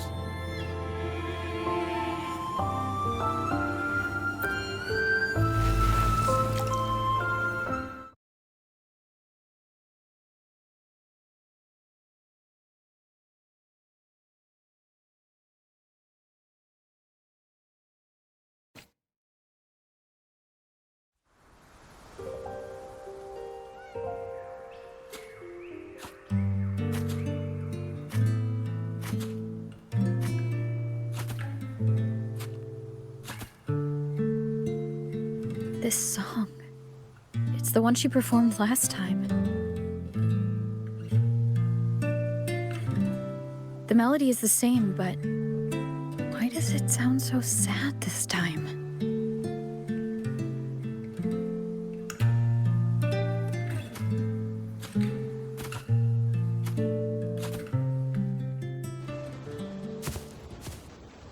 So, Miss Poet, have you made your decision? This is a poem I've never seen before. It's so different from what they used to write.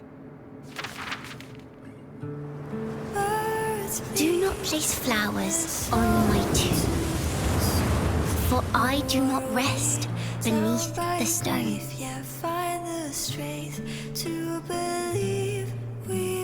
I am the sea wind at Raguna's walls.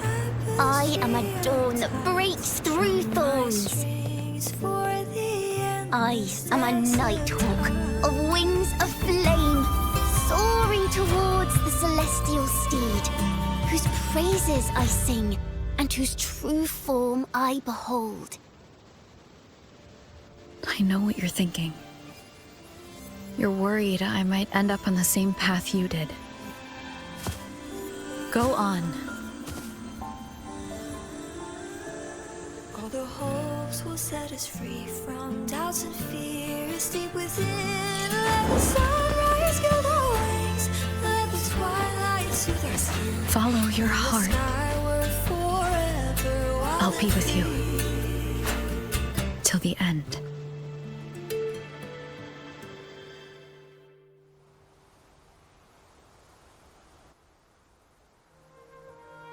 A penniless bard and the laureate roving in a foreign land. Together, we rise up against the Order of the Deep itself. But As long as the seeds of doubt are planted, the kindling in Raguna will eventually ignite to forge its true... There! Now, how's that for a story worth telling? Ah, speaking of which, have you ever read that novel? It's about a knight on a quest to challenge a giant in the name of justice. The knight is also accompanied by a squire. Time after time, they throw themselves at the seemingly invincible giant. I am no Montelli, acolyte of the Order of the Deep, or Knight of Raguna. But still, I shall lead the charge. Yahoo! Mount up, Sir Knight! To battle we go!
As the forgotten songs rise once more, a tale of the past I shall tell.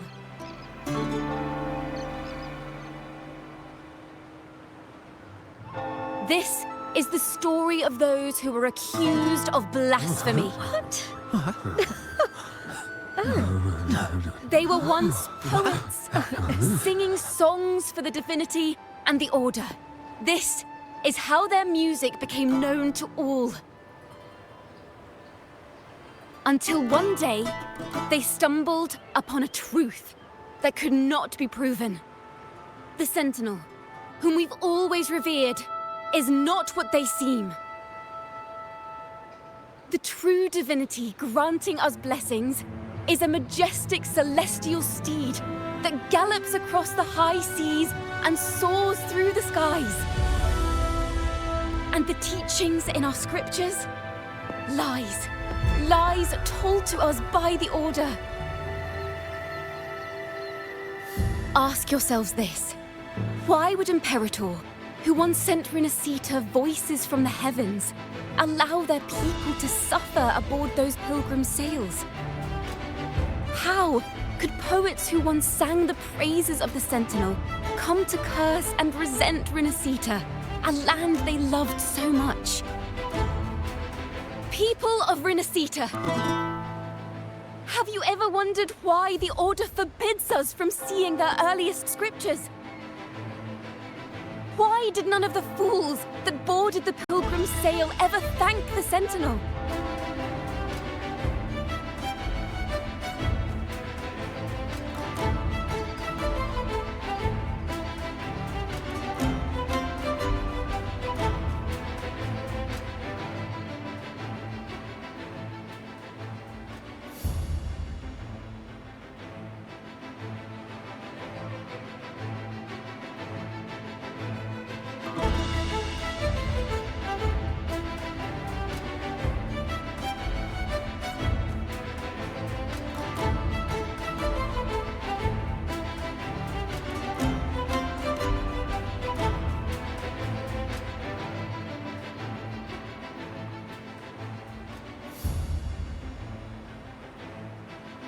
Imperator and Raguna have always stood united, yet lately, they seem to have vanished from our dreams.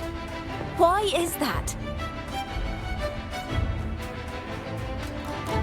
Chacona Takata, in the name of Imperator and Primus Fenrico, you are hereby under arrest. You will face the full weight of the law at the Order Penitentiary.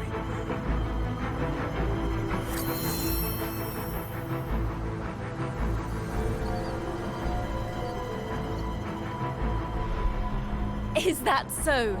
And what are the charges this time, if I may ask? Blasphemy! Oh! The same old tricks again! Is this how the Order intends to keep the truth hidden?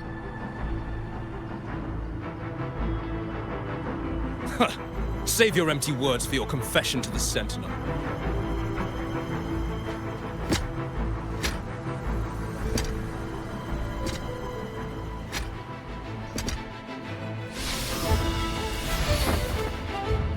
Damnation!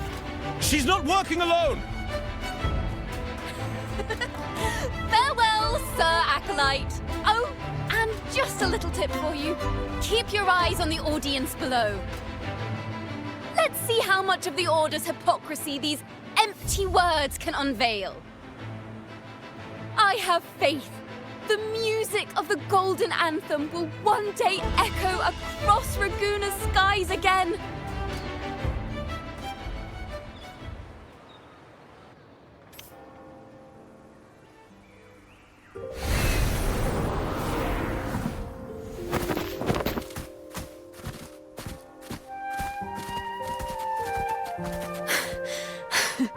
Phew.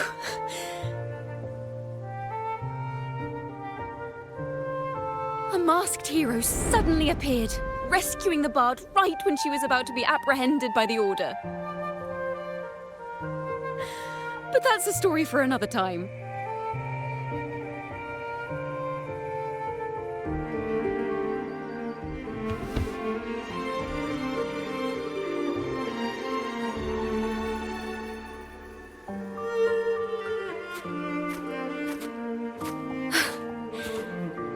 You know what this means for you, right?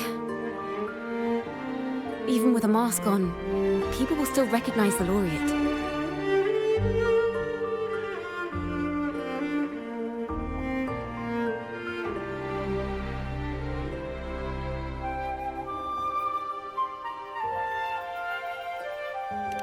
I'm now a wanted criminal by the Order.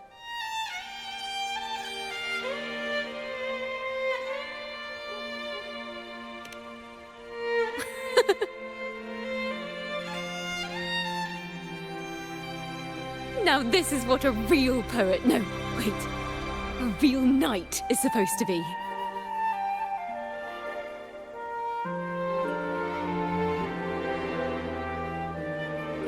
Well then.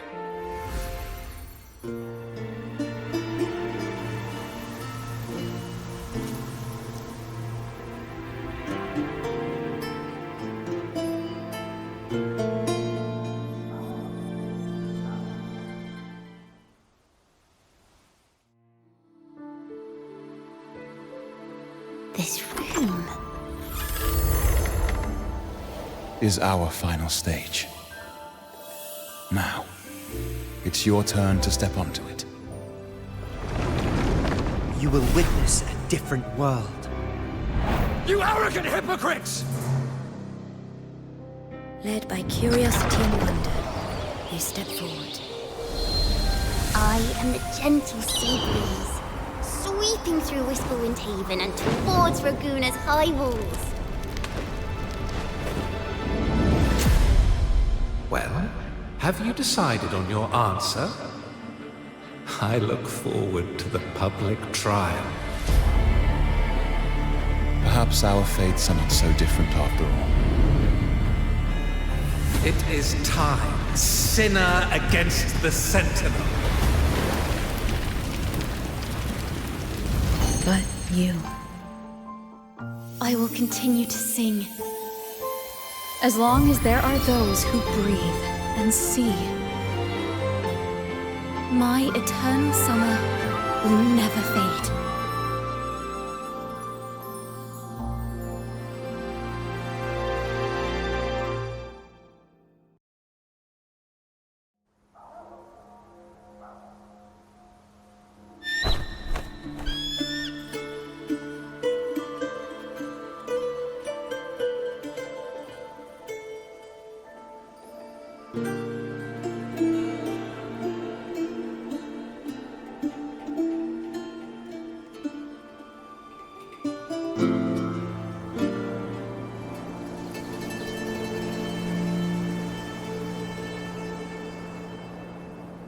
Do you feel it?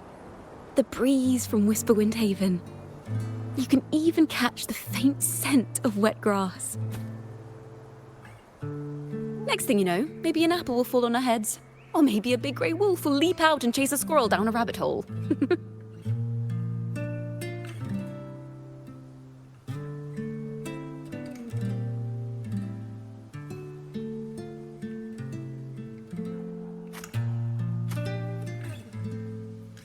Thank you, Rover.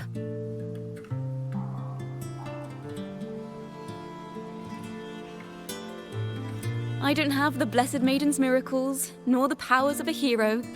I'm just a wandering bard.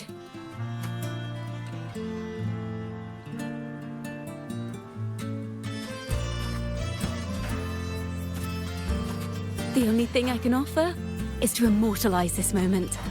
I will carry all the stories about you with me.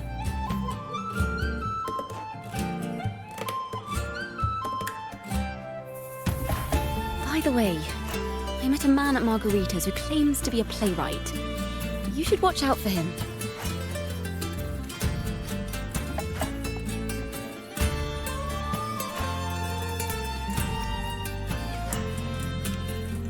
I'm not entirely sure who he really is, but my guess is that he might be the resonator who's been working with the Order.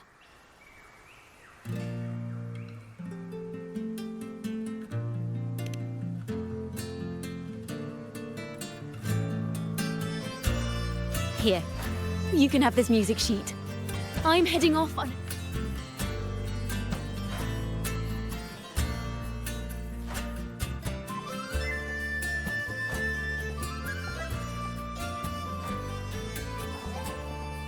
an escape mission. Starting today, I'm no longer just a wandering bard. I've got the Order hunting me now. A journey like this, it's begging to be written into a story.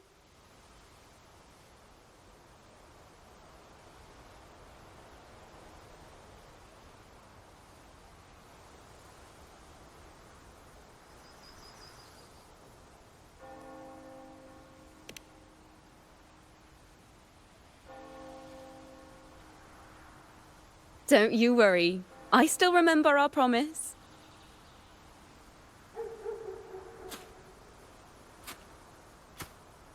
About the song I wrote you. We will meet again, and I'll sing it for you, I swear.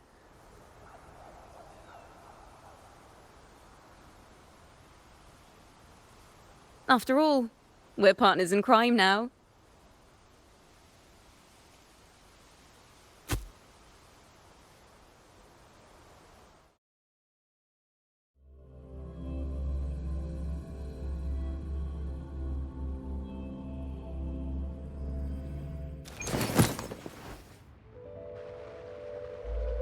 My Lord Primus, it seems your plan has not gone quite as you'd hoped.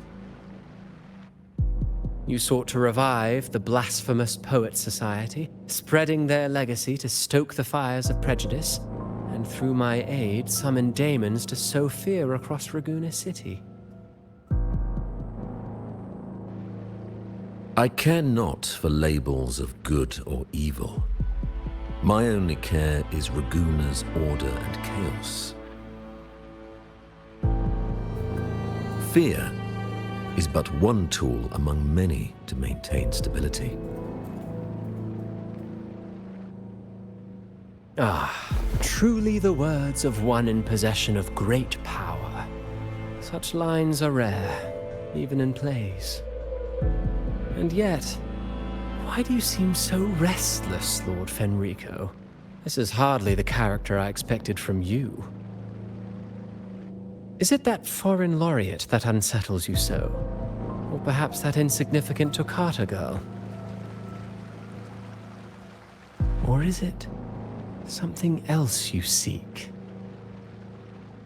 Out of respect for our partnership, some things are better left unsaid. Of course. As you will, Lord Fenrico.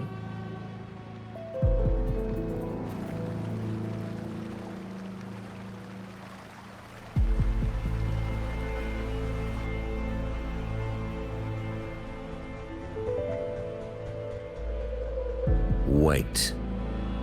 You were the one who led the Poets Society to that lithograph, weren't you?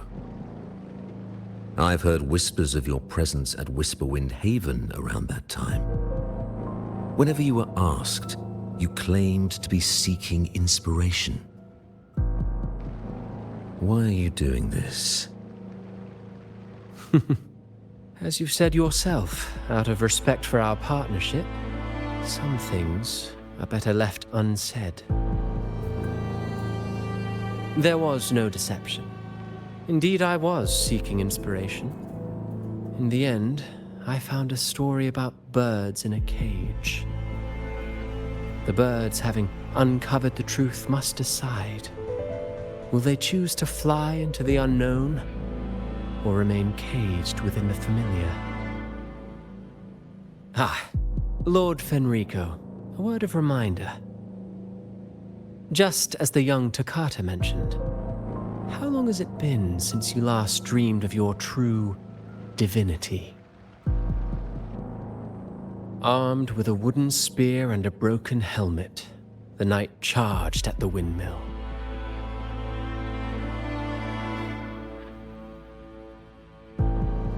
His squire, ever loyal, trailed close behind as if becoming one with the knight.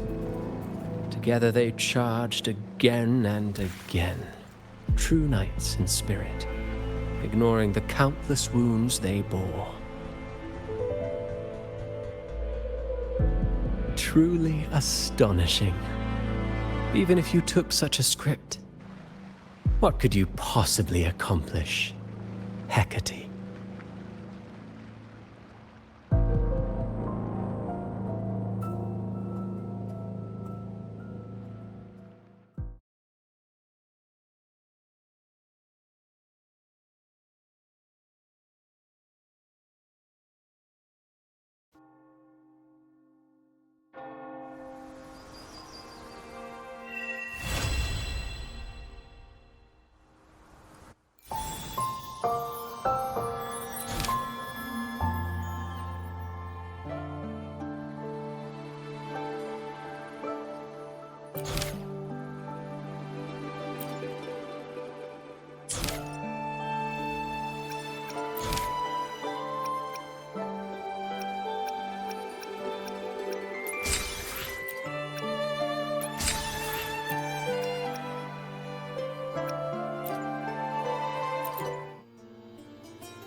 Anything I can help you with?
The poets did board the Pilgrim's sail, becoming the stars of their own final act.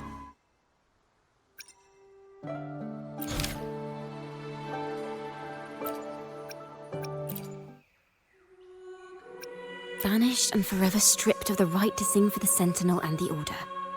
That much is true. The Order's records say as much.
Off we go.